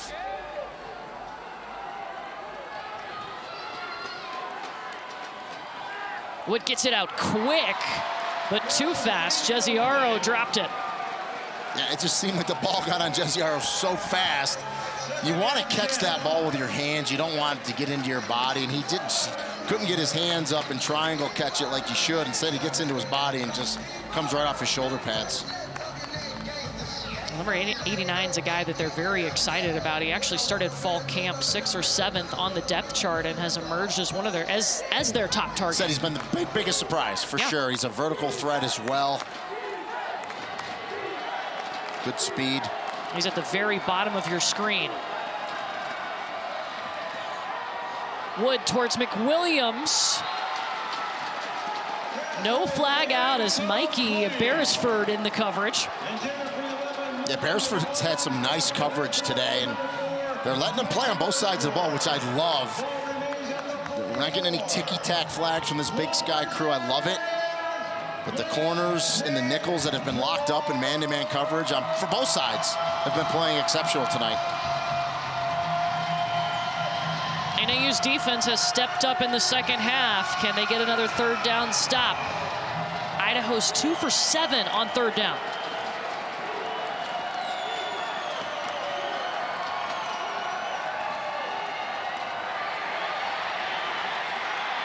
Wood in all kinds of trouble.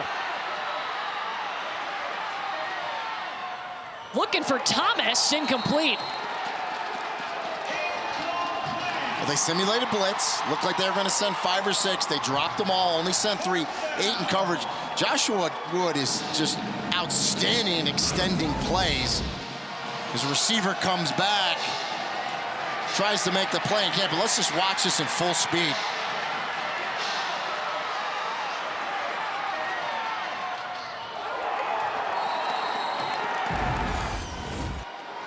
I mean, using the entire field. And really a ball that probably should have been caught by Nate Thomas. I know he's a running back, but Joshua Wood put it right where it needed to be. Pope to punt, Eastman back for NAU.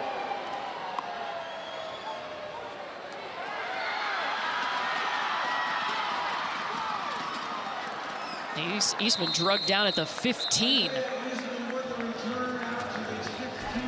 Northern Arizona's defense coming up with another big stop. Can their offense continue to roll?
Well, Northern Arizona started this game and just looked a little lackluster in the first half. Wow, here in the second half, they've woken up. And it's exactly what they needed to do. Get in at halftime, make some adjustments, get a little pep talk, and come out and play a little better, and they have. Yeah, Ty Pennington in the second half, 9 for 13, 169 yards and a touchdown. Their defense has gotten a couple of big stops. They've scored 14 points here in the second half. Down by 5.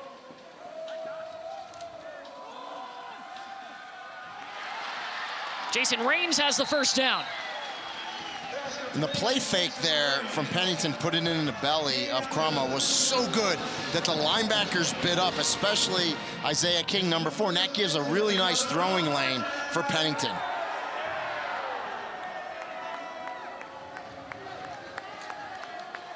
Cromwell wrapped up by Idaho's defense, starting with Isaiah King. And you see how aggressive King is coming up there, stopping the run. That's why if you got a play fake called and you can pull it, you might be able to get a chunk play behind him. Of course, Dylan Lane, captain. Pennington throwing it to Katzis. Takes it up the far sideline, leaps out of bounds near the marker. He's a yard short.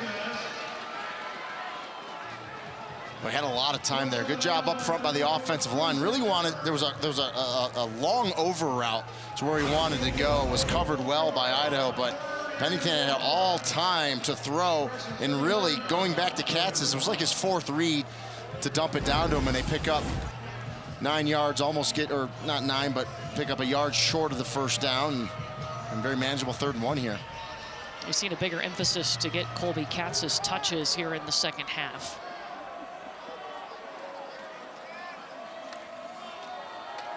Cromwell up the middle, first down, plus 3 more. Matt Irwin with the tackle.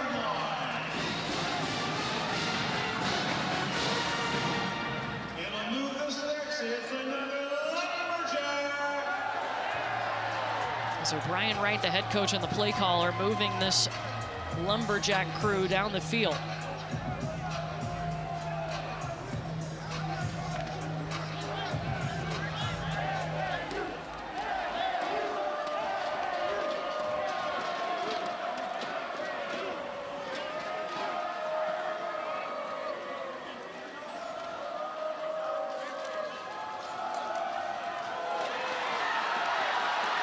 Beautiful running lane for Seth Cromwell, gives him the first down all the way to the 45-yard line. Talked about that quickness and elusiveness of Elijah Cummings.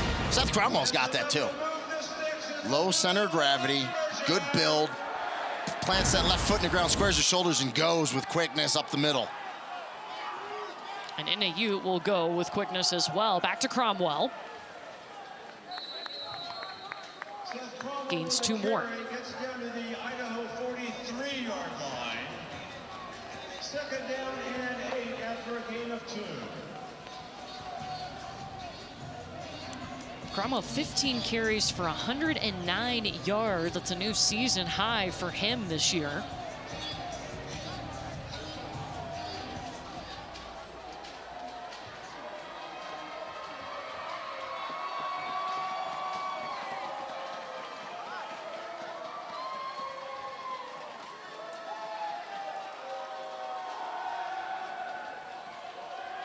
Pennington fires up top. Batted away by Deuce Blendman, but he might be in trouble as the flag comes out. That's the first PI we've had today. They've been letting him play, but Blendman clearly pulled him. Number 0, the defense. It's a 15-yard penalty and an automatic first down. And Jason Raines was the intended target, the transfer from Stanford. Yeah, and just great recognition by Ty Pennington. And saw where the one-on-one was, and watch 0. Blendman just gonna grab him. It's back shoulder. You see that grab right there. It's an easy call by the official, and the right call. So that puts the ball on the 28-yard line.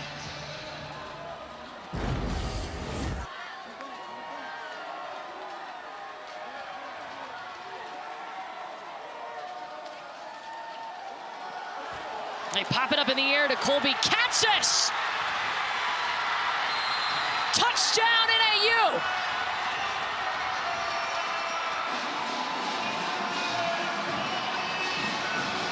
Back in the lead for the first time since the second quarter. And I love that play call. And obviously Northern Arizona go for 2 here.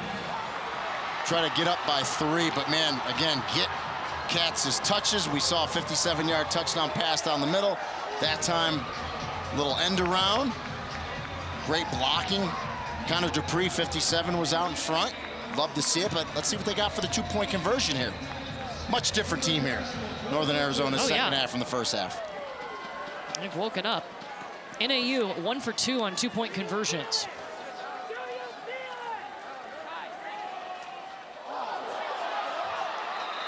Penning had time, but the lights went out.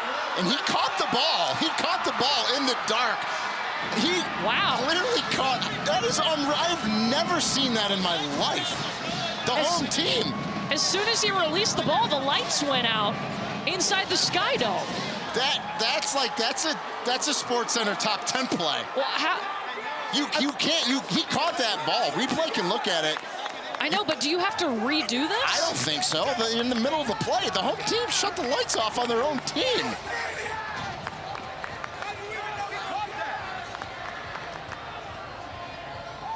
The ruling field is that the light went out in the middle of the play. The try will be replayed. Yeah, I thought so. I can't speak educated on it because I've never seen that before. I get it before the snap. I mean, they're all playing, all 22 players are playing in the dark. There's not an advantage for one team over the other, is my point. That's all I'm saying. Now, if that's the rule. I know, but it's still a disadvantage to the defense. If you can't see, all of a sudden the ball disappears. But is it more of a disadvantage for the defense or the offense? Because the offense. It doesn't matter. We're going to replay it. I know. I love arguing with you. It's a disadvantage for both. Yeah, it's a disadvantage for everyone, including the announcers. Yeah. So they'll replay the 2-point try. I love how he said the ruling on the field is the lights went off. That's my favorite ruling on the field ever.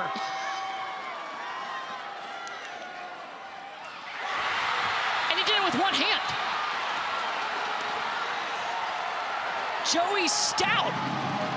I think he scooped this with one arm. This game's wild. We got to see the 2-point play. With the lights on. Lights on. Stout says, doesn't matter. One-handed, gets the separation, brings it into his body. And how about the end around at Katzis? We knew they'd get him going. They needed him late. All of a sudden, Northern Arizona leads it 29-26 in the fourth.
ESPN College Football is presented by Ram, official sponsor of the College Football Playoff.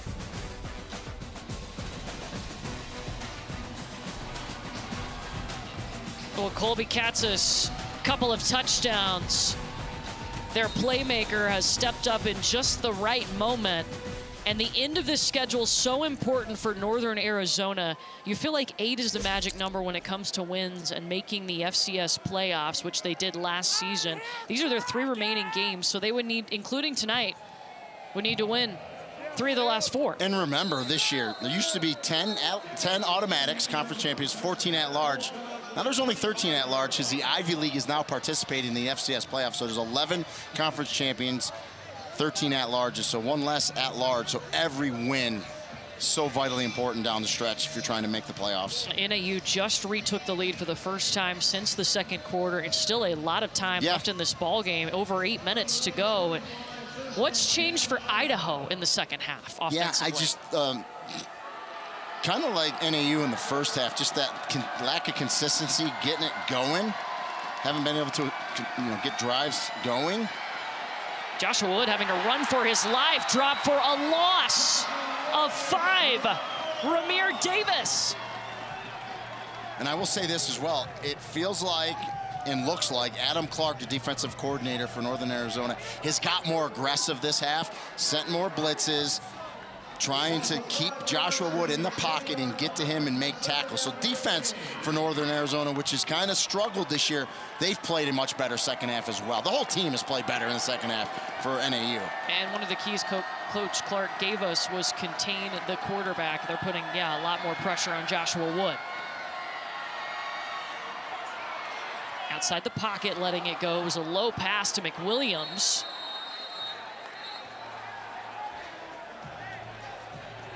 And they called it complete. It looked like it hit the ground. I thought it did too. But you know what? It's not a big gain. And the clock keeps running, so. They still need to get to the 35-yard line, about 8 yards away. Oh, that hit the ground. I'm with you, Court, but we're not the replay officials, so.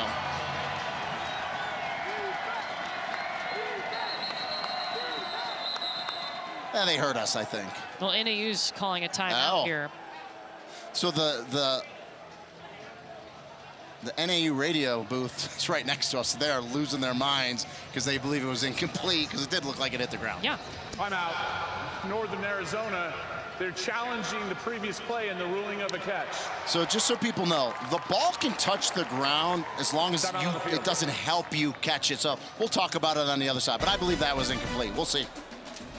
Call on the field. Was it a catch? We got the review when we come back.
So they will overturn this call. It is not a catch, and NAU is going to keep their timeout and retain their challenge. Yeah, it's the ball definitely hit the ground, bounced up, helped him catch it, and so, yeah, there's some good yardage there, backed up for Northern Arizona. And so Idaho is going to be on their own 20. They need to get to the 35-yard line here on 3rd and long.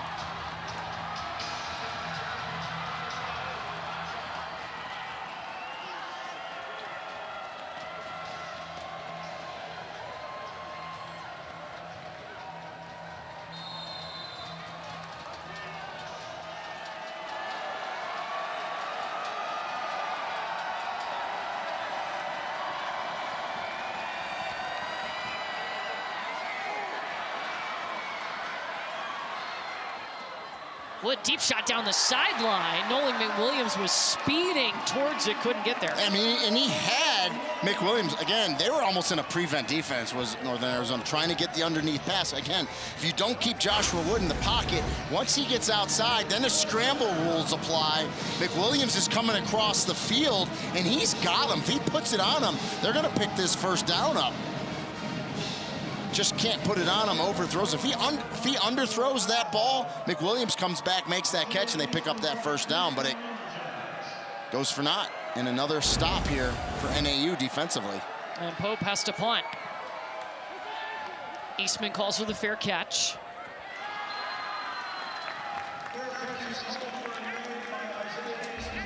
Well, Rini, we were talking a little bit about it earlier, how the FCS playoffs break down. It's a field of 24.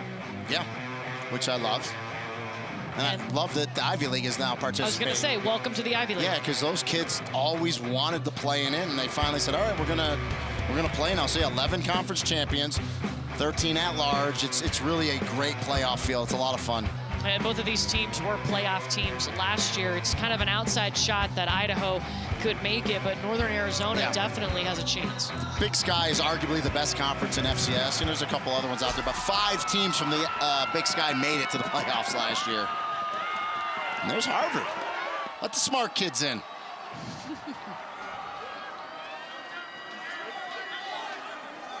You can see the selection show on our ESPN networks on November 23rd. Rini will be on that.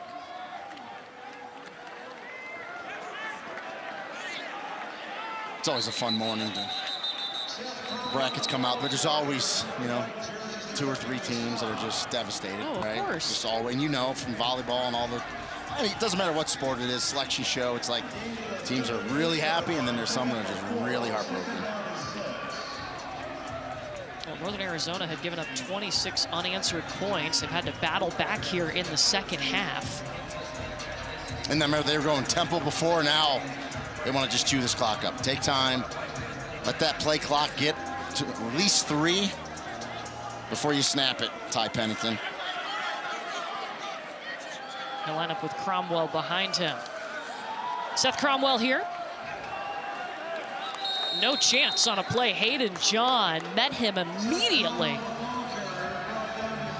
No gain. Yeah, and John's a safety, so he's up there in the box. Coming right across the line of scrimmage to make that play. Now, I get it, you want to use time, and I'm all for that. Can't get too conservative, though, because you've been really good the last few drives.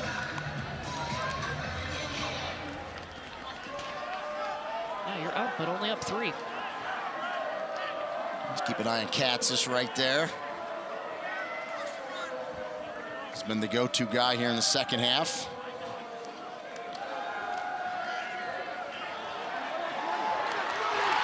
It's caught by Joey Stout. There is a flag down at the 50. They mark Stout out. I think you're going to call offensive pass interference. Yeah, they are, and this is a big one. That's a 15-yard penalty. Pass interference. Number 8, the offense. 15-yard penalty. Down. It's my Seth Curry, and he knew right away, too, because when he saw the flag, he threw his hands down. Let's take a look at it. It's going to be right down here. Watch this combination right here. Yeah, and that's a good call. You just, you can't throw a pick like that and hit him. You just got to run your route and just kind of get in the way, shield him. That's a really good call by the field judge, and the proper call.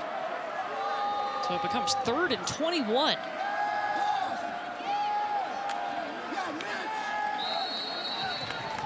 Pennington obviously not anywhere close to what they needed. Just Koyak with the stop. Yeah, and that's just, quarterback draw, see what you can get, play the field position game, keep the clock running. Now you got to get a good punt here, and then you got to turn around and play defense. But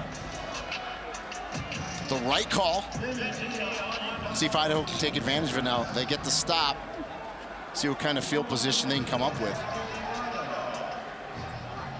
Nolan McWilliams back with DeQuilla on to punt for NAU.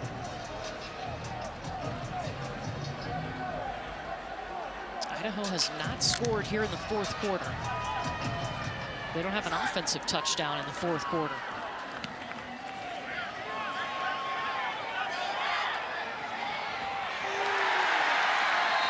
And McWilliams tripped up immediately. Well, Saturday's SEC on ABC College Football triple header. Texas hosting Diego Pavia and Vandy at noon Eastern, and then Georgia and Florida square off. Finally, Tennessee's hosting Oklahoma. Each game also available on the all-new ESPN app.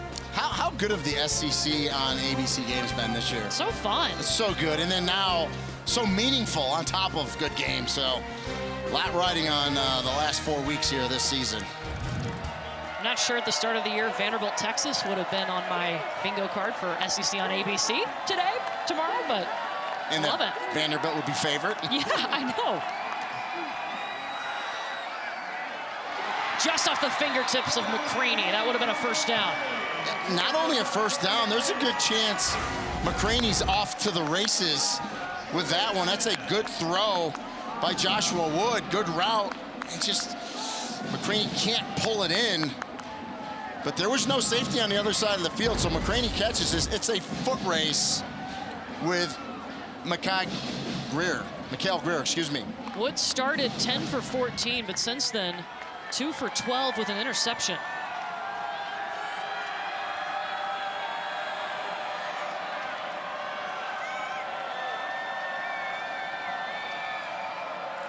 Pulls it from Cummings. Wood around the edge, first down. That's a good pull. That's really the first time, I think, on zone read where Joshua Woods actually pulled it and kept it himself, and really nice job, nice pickup. He gains 12 yards on it. At their own 37.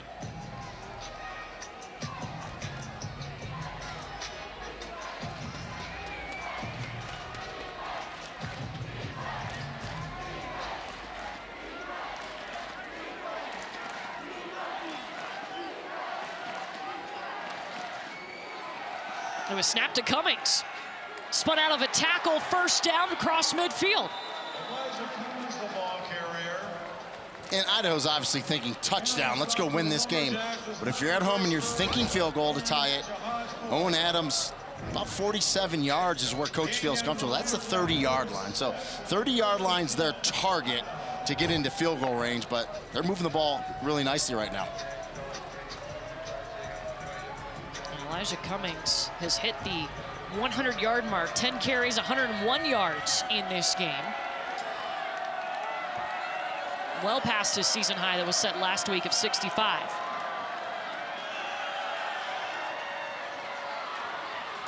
Nate Thomas, what a great 1-2 punch they've had with Cummings and Thomas. And Thomas just kind of lowers those shoulders, brings that power. So you're out there with Cummings thinking, all right, elusiveness, got to kind of corral him, and then Nate Thomas says, I'm going to take it downhill right at you. I'm going to take it down to the 2-minute timeout here. Yeah, absolutely. Time is on their side. Idaho does have 3 timeouts. NAU has 2. And the 2-minute timeout on the way.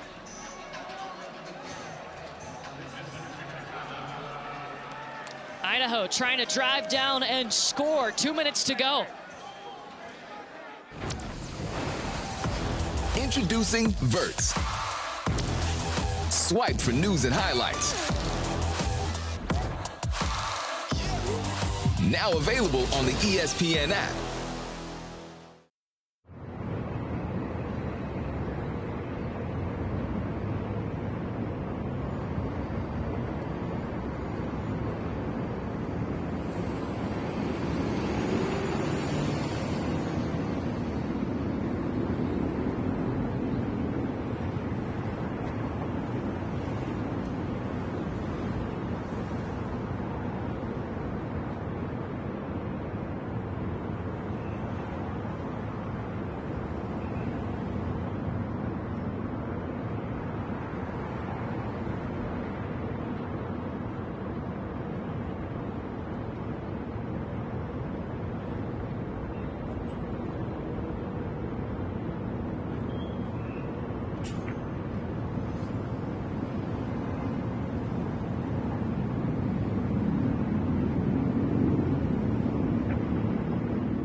Decide who's the better team. It is wide open.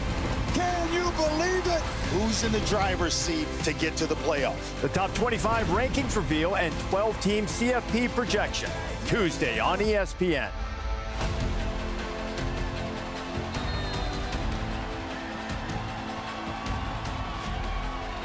Well, Idaho has the ball marching down the field. They're trying to get, if they want to kick a field goal to tie this thing up to the 30-yard line would be the target. But they've got time to push it further than that.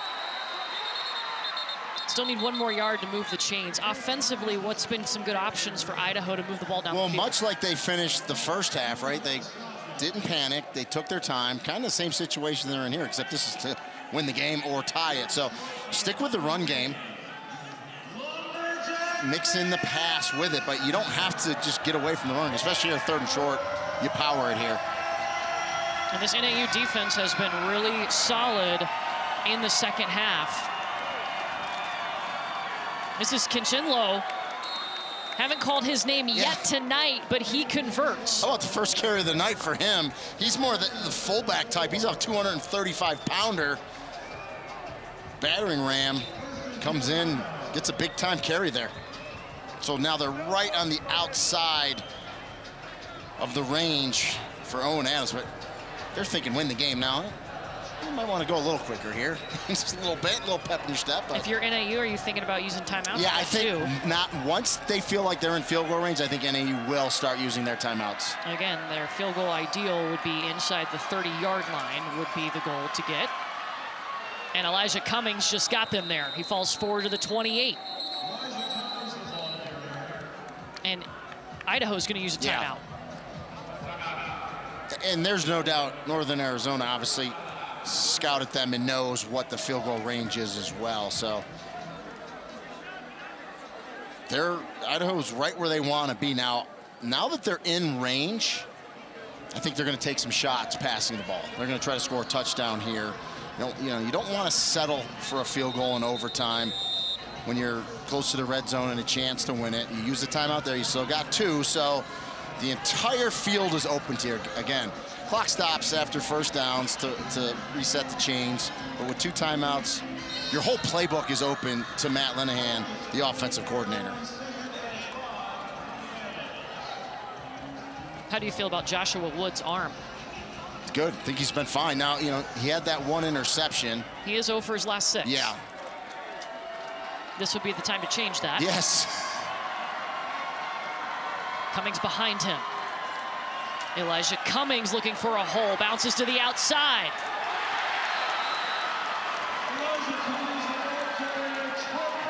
Quentin Moten, who already has an interception tonight, gets the stop. And you love to see DBs that can cover and have interceptions. Moten has 3, come up and run support. And this is a tackle for a loss that's huge because it pretty much knocks them right back to their field goal kicker, Owen Adams' range. Big time tackle by Quentin Moten. And if Moten misses that tackle, Cummings is around the edge. He's going to pick up 5, 6, 7 yards at least and get out of bounds. Interesting, too, to note in the kicking game for Idaho, they've had 3 different specialists kick field goals this year, but recently Owen Adams has won the job. He's 3 for 5 on the season. His career long is 44.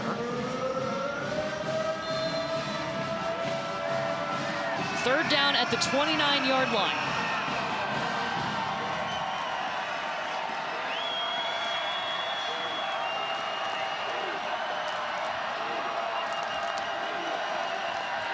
Wood looking to throw to Elijah Cummings by himself. First down and more.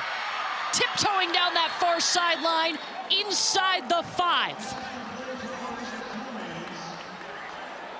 He has gotten loose all night. And we talked about it in the first half. If anyone's going to get loose, it shouldn't be Elijah Cummings.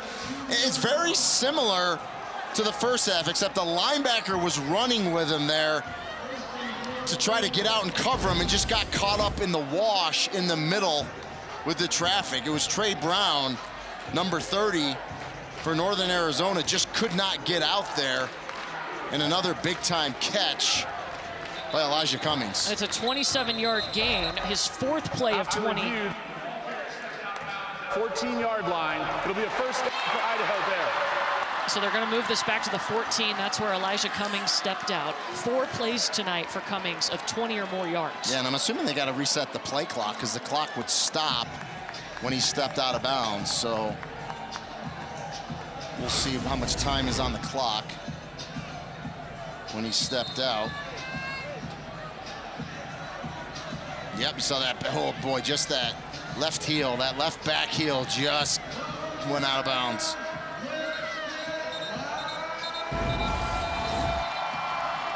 And I think they're going to stop it here to adjust that time. The clock's still showing 29 seconds. And that's what they're, I think, you gotta, because the clock obviously kept running until he went down to the 2-yard line. So they got to make sure the clock is right for both sides. Yeah.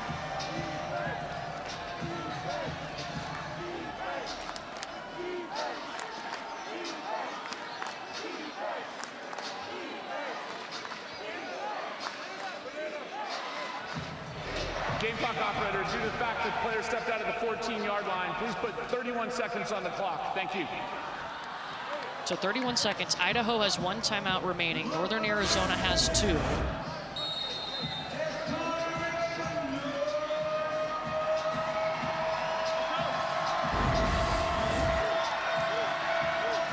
That's showing at 32 seconds. Yeah, I was going to say, man, 2 seconds ago, he was fast.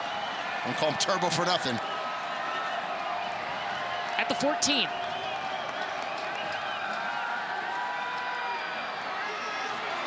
Wood's got to go.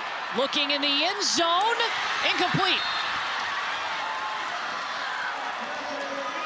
And we've talked about the red zone struggles, right, this year defensively for NAU. It's a big time chance here for their defense to step up and get a stop. And we've already seen one interception in the red zone by Moten tonight. And that one, boy, kind of dangerous, right? Joshua Wood kind of throws that into traffic with a couple receivers, but a lot of blue jerseys around it. NAU's defense had allowed opponents 25 of 25 in the red zone until their last game.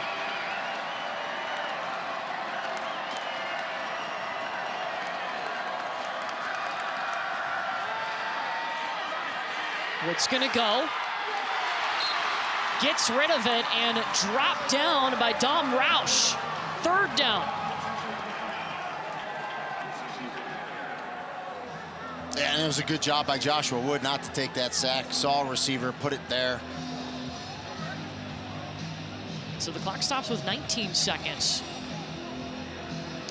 So you're in field goal range, right, for your Idaho. So let's dial up your best pass play where you feel comfortable with Joshua Wood and your receivers. You can get a 1st down at the 4. 4 for 11 on 3rd down tonight.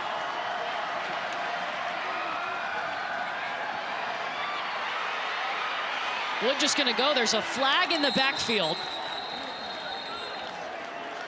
But that looks like it's in the area of holding. It's been a clean game, and I don't think we've had a holding call tonight. I don't think that we have. Yeah, I don't think we have, which is amazing. Happy Halloween. Yeah. I've never done a game where the lights have gone off, and there wasn't a holding call. Yeah. Well, there's one now. And there is one now. They ruled it. To the offense. It'll be a 10-yard penalty. Remains 3rd down. So the official was asking Brian Wright, because it would have been 4th down, but I agree, you back him up here. Number 50, left side, it's gonna be right there. Let me get out of here. Get that out of here. It was close, and it was Fo Ho Ching that forced the holding, so. So ball's at the 24, of course, still in field goal range here for Idaho, but 3rd and 20.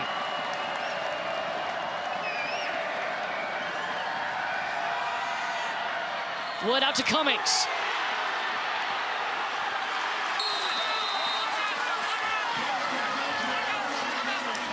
And let's not forget, Court, a kick's been blocked today by NAU. That was an extra point, but that kick was a little low, so they get good penetration up front, and so they're within his range, but I wouldn't call this a chip shot for Owen Adams. Owen Adams again, 3 for 5. This will be a 41-yard attempt, and they blocked a PAT earlier.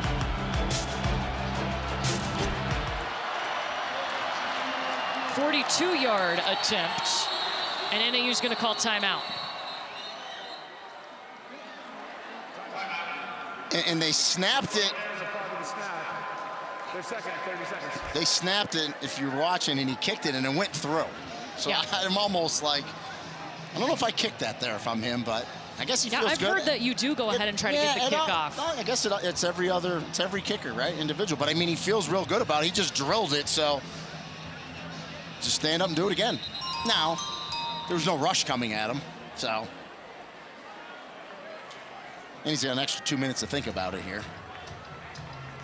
A 42-yard attempt is on deck for Owen Adams. His career long has been this season at 44. This would tie the game. He looked good on that kick. Yep. There was no problem. LJ Harm is the holder. Owen Adams to kick.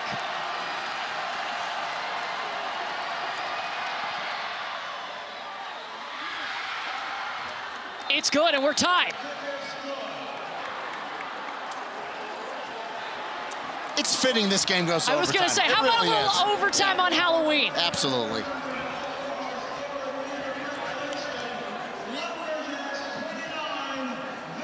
I mean, the craziness we've seen in this game, especially in the second half, I can't wait to see what we see in overtime. A 42-yard field goal from Owen Adams. We are tied up and going to extras. Overtime on the way when we come back to Flagstaff.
It's crunch time.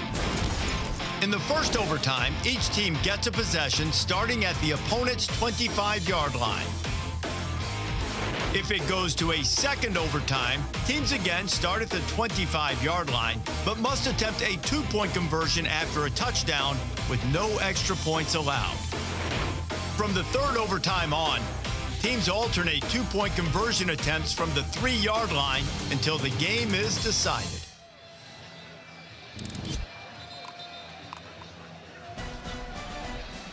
Overtime in Flagstaff. A 42-yard field goal by Idaho tied this up and sent us to overtime. Idaho won the toss. They will go on defense first. So Northern Arizona will start at the 25-yard line. We've seen a little bit of everything in this game. Idaho scored 26 unanswered points in the first half, and then Northern Arizona had 15 points in the fourth quarter. That 42-yard field goal is what sent us to OT. Yeah, it's been an exciting game. A lot of plays made on both sides. And Northern Arizona's offense got much better in the second half. And got Colby Katzis going, which was a big part of that. Number 11, and he's going to start this overtime lined up at the top of your screen. Right here, it's Katzis. Pennington pulls it. Ty Pennington tripped up or he was going to be gone. Stopped by Matt Irwin. Yeah, and then you see Pennington a little gimpy as he takes that hit from Irwin, but a good pull, good read by Pennington, and I thought he was going to score here. So Irwin comes over. We got to keep an eye on Pennington here. Yeah, it's his right leg, and he is still trying to walk it off as he gets in formation here. Ball at the 11. Joey Stout. Inside the 5, flag.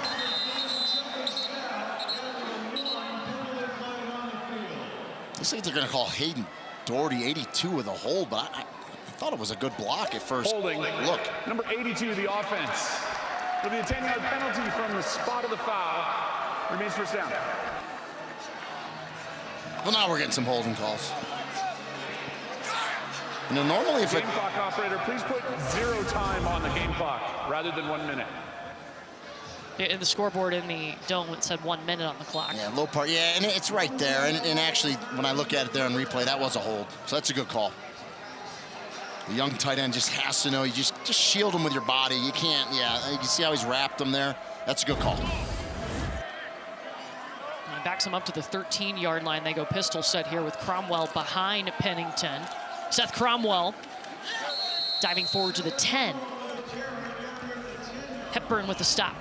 We had the old 1st and 12. That's Sicko's committee stuff. They love those downs.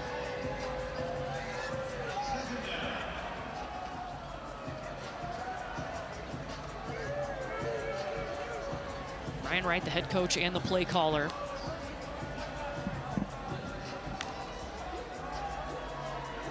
First overtime game that either team has played this year.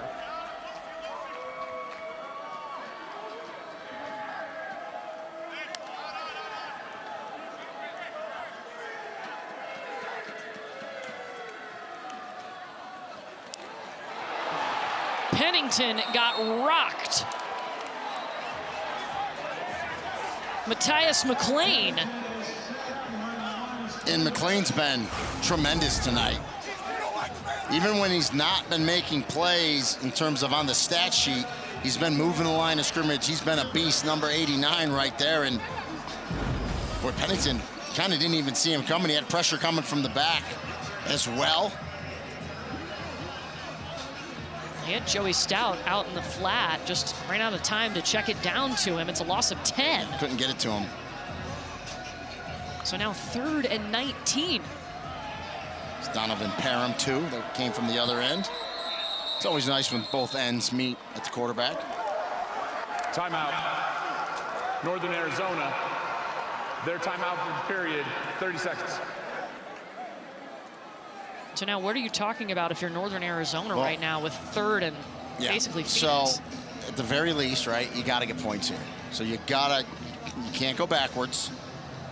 You'd love to get this first down to keep this drive alive, but again, it's 3rd and 19. So call a play that you feel comfortable with. Try to pick some yardage up. High percentage that maybe a player of yours, one of your athletes, can break a tackle and make it happen. But if worst case scenario, you got to come out of here with 3. Because if you don't, Idaho gets the ball, a field goal wins it for them.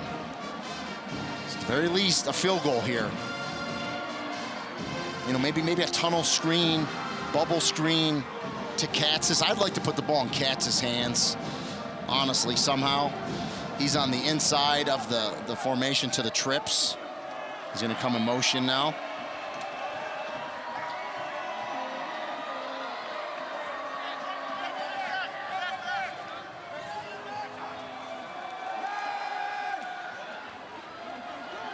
Pennington looking towards Katz's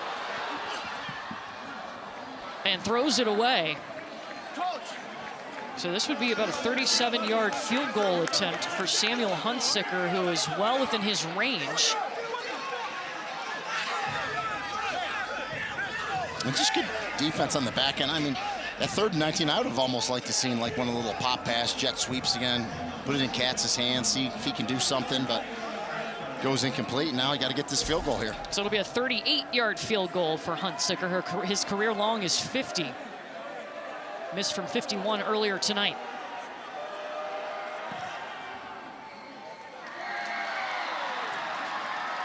It's up and in. So now Idaho can win it with a touchdown. Yeah, so, and that's why, you know, people wonder, you choose defense first, because you always want to know what your offense needs to do to either extend the game or go out and win it. So now they know a touchdown wins it. For Idaho, they haven't won against a ranked opponent yet this season. At one point, they had lost 4 in a row. Right now, they're just trying to win out and see what happens when it comes to the FCS playoffs. And for Thomas Ford, a new coach taking over this program, this is the type of win that you need against a ranked team on the road to really jumpstart you. I mean, the program, Idaho's program, you know, traditionally has been great. But for him as the new head coach, this is a marquee win for him to jumpstart this program if they can get it done tonight. If you're Northern Arizona, you have got to know where Elijah Cummings is, number 20. Maybe even a couple people know where he is. Right now, he's in the backfield next to Joshua Wood. And they get in the football right away. There's a hole for Elijah Cummings. Short. Marked at the 1. Thought he might have stretched it out. It was close. He thought he scored. The field judge said no. We'll get a great look at it.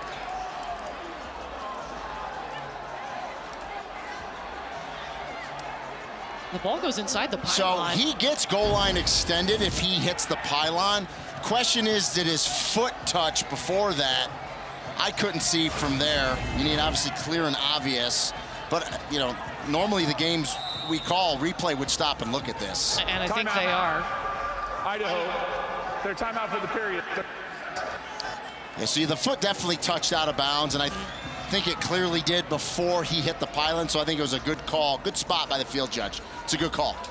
And again, replay looks at every play. I don't want to, you know, pound on replay.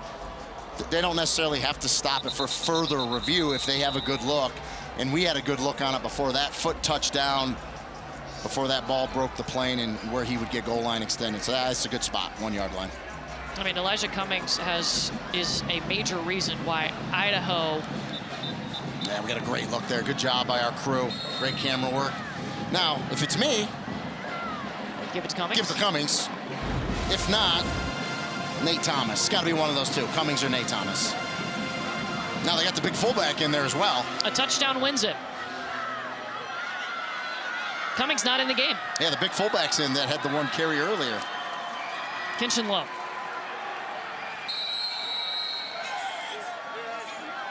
Waiting for the signal. He's in. Touchdown. Idaho wins. Ruling on the field is Idaho for a touchdown. Ball game is over. On the road in overtime against a ranked opponent. Idaho gets it done on Halloween. It didn't look like it in the second half. Northern Arizona took control, and it looked like, okay, they're going to hold on to win it. But look at the fight from Idaho to, first off, go down, get the field goal to send it to overtime with no time left. Defensively hold Northern Arizona's offense, who was really humming there in the second half, to a field goal in overtime, and then go down and get a touchdown and win the game. How does this impact Northern Arizona's playoff hopes? Doesn't help them, but I don't think they're out of it yet, but they have to win out. They have to win out. Maybe Idaho's turned a corner here. They had lost 4 in a row. Now they've won 2 in a row. They've won 3 in a row overall over Northern Arizona. And on this Halloween night, where we saw a lot of tricks and some treats in overtime, Idaho gets the job done 35-32 over NAU.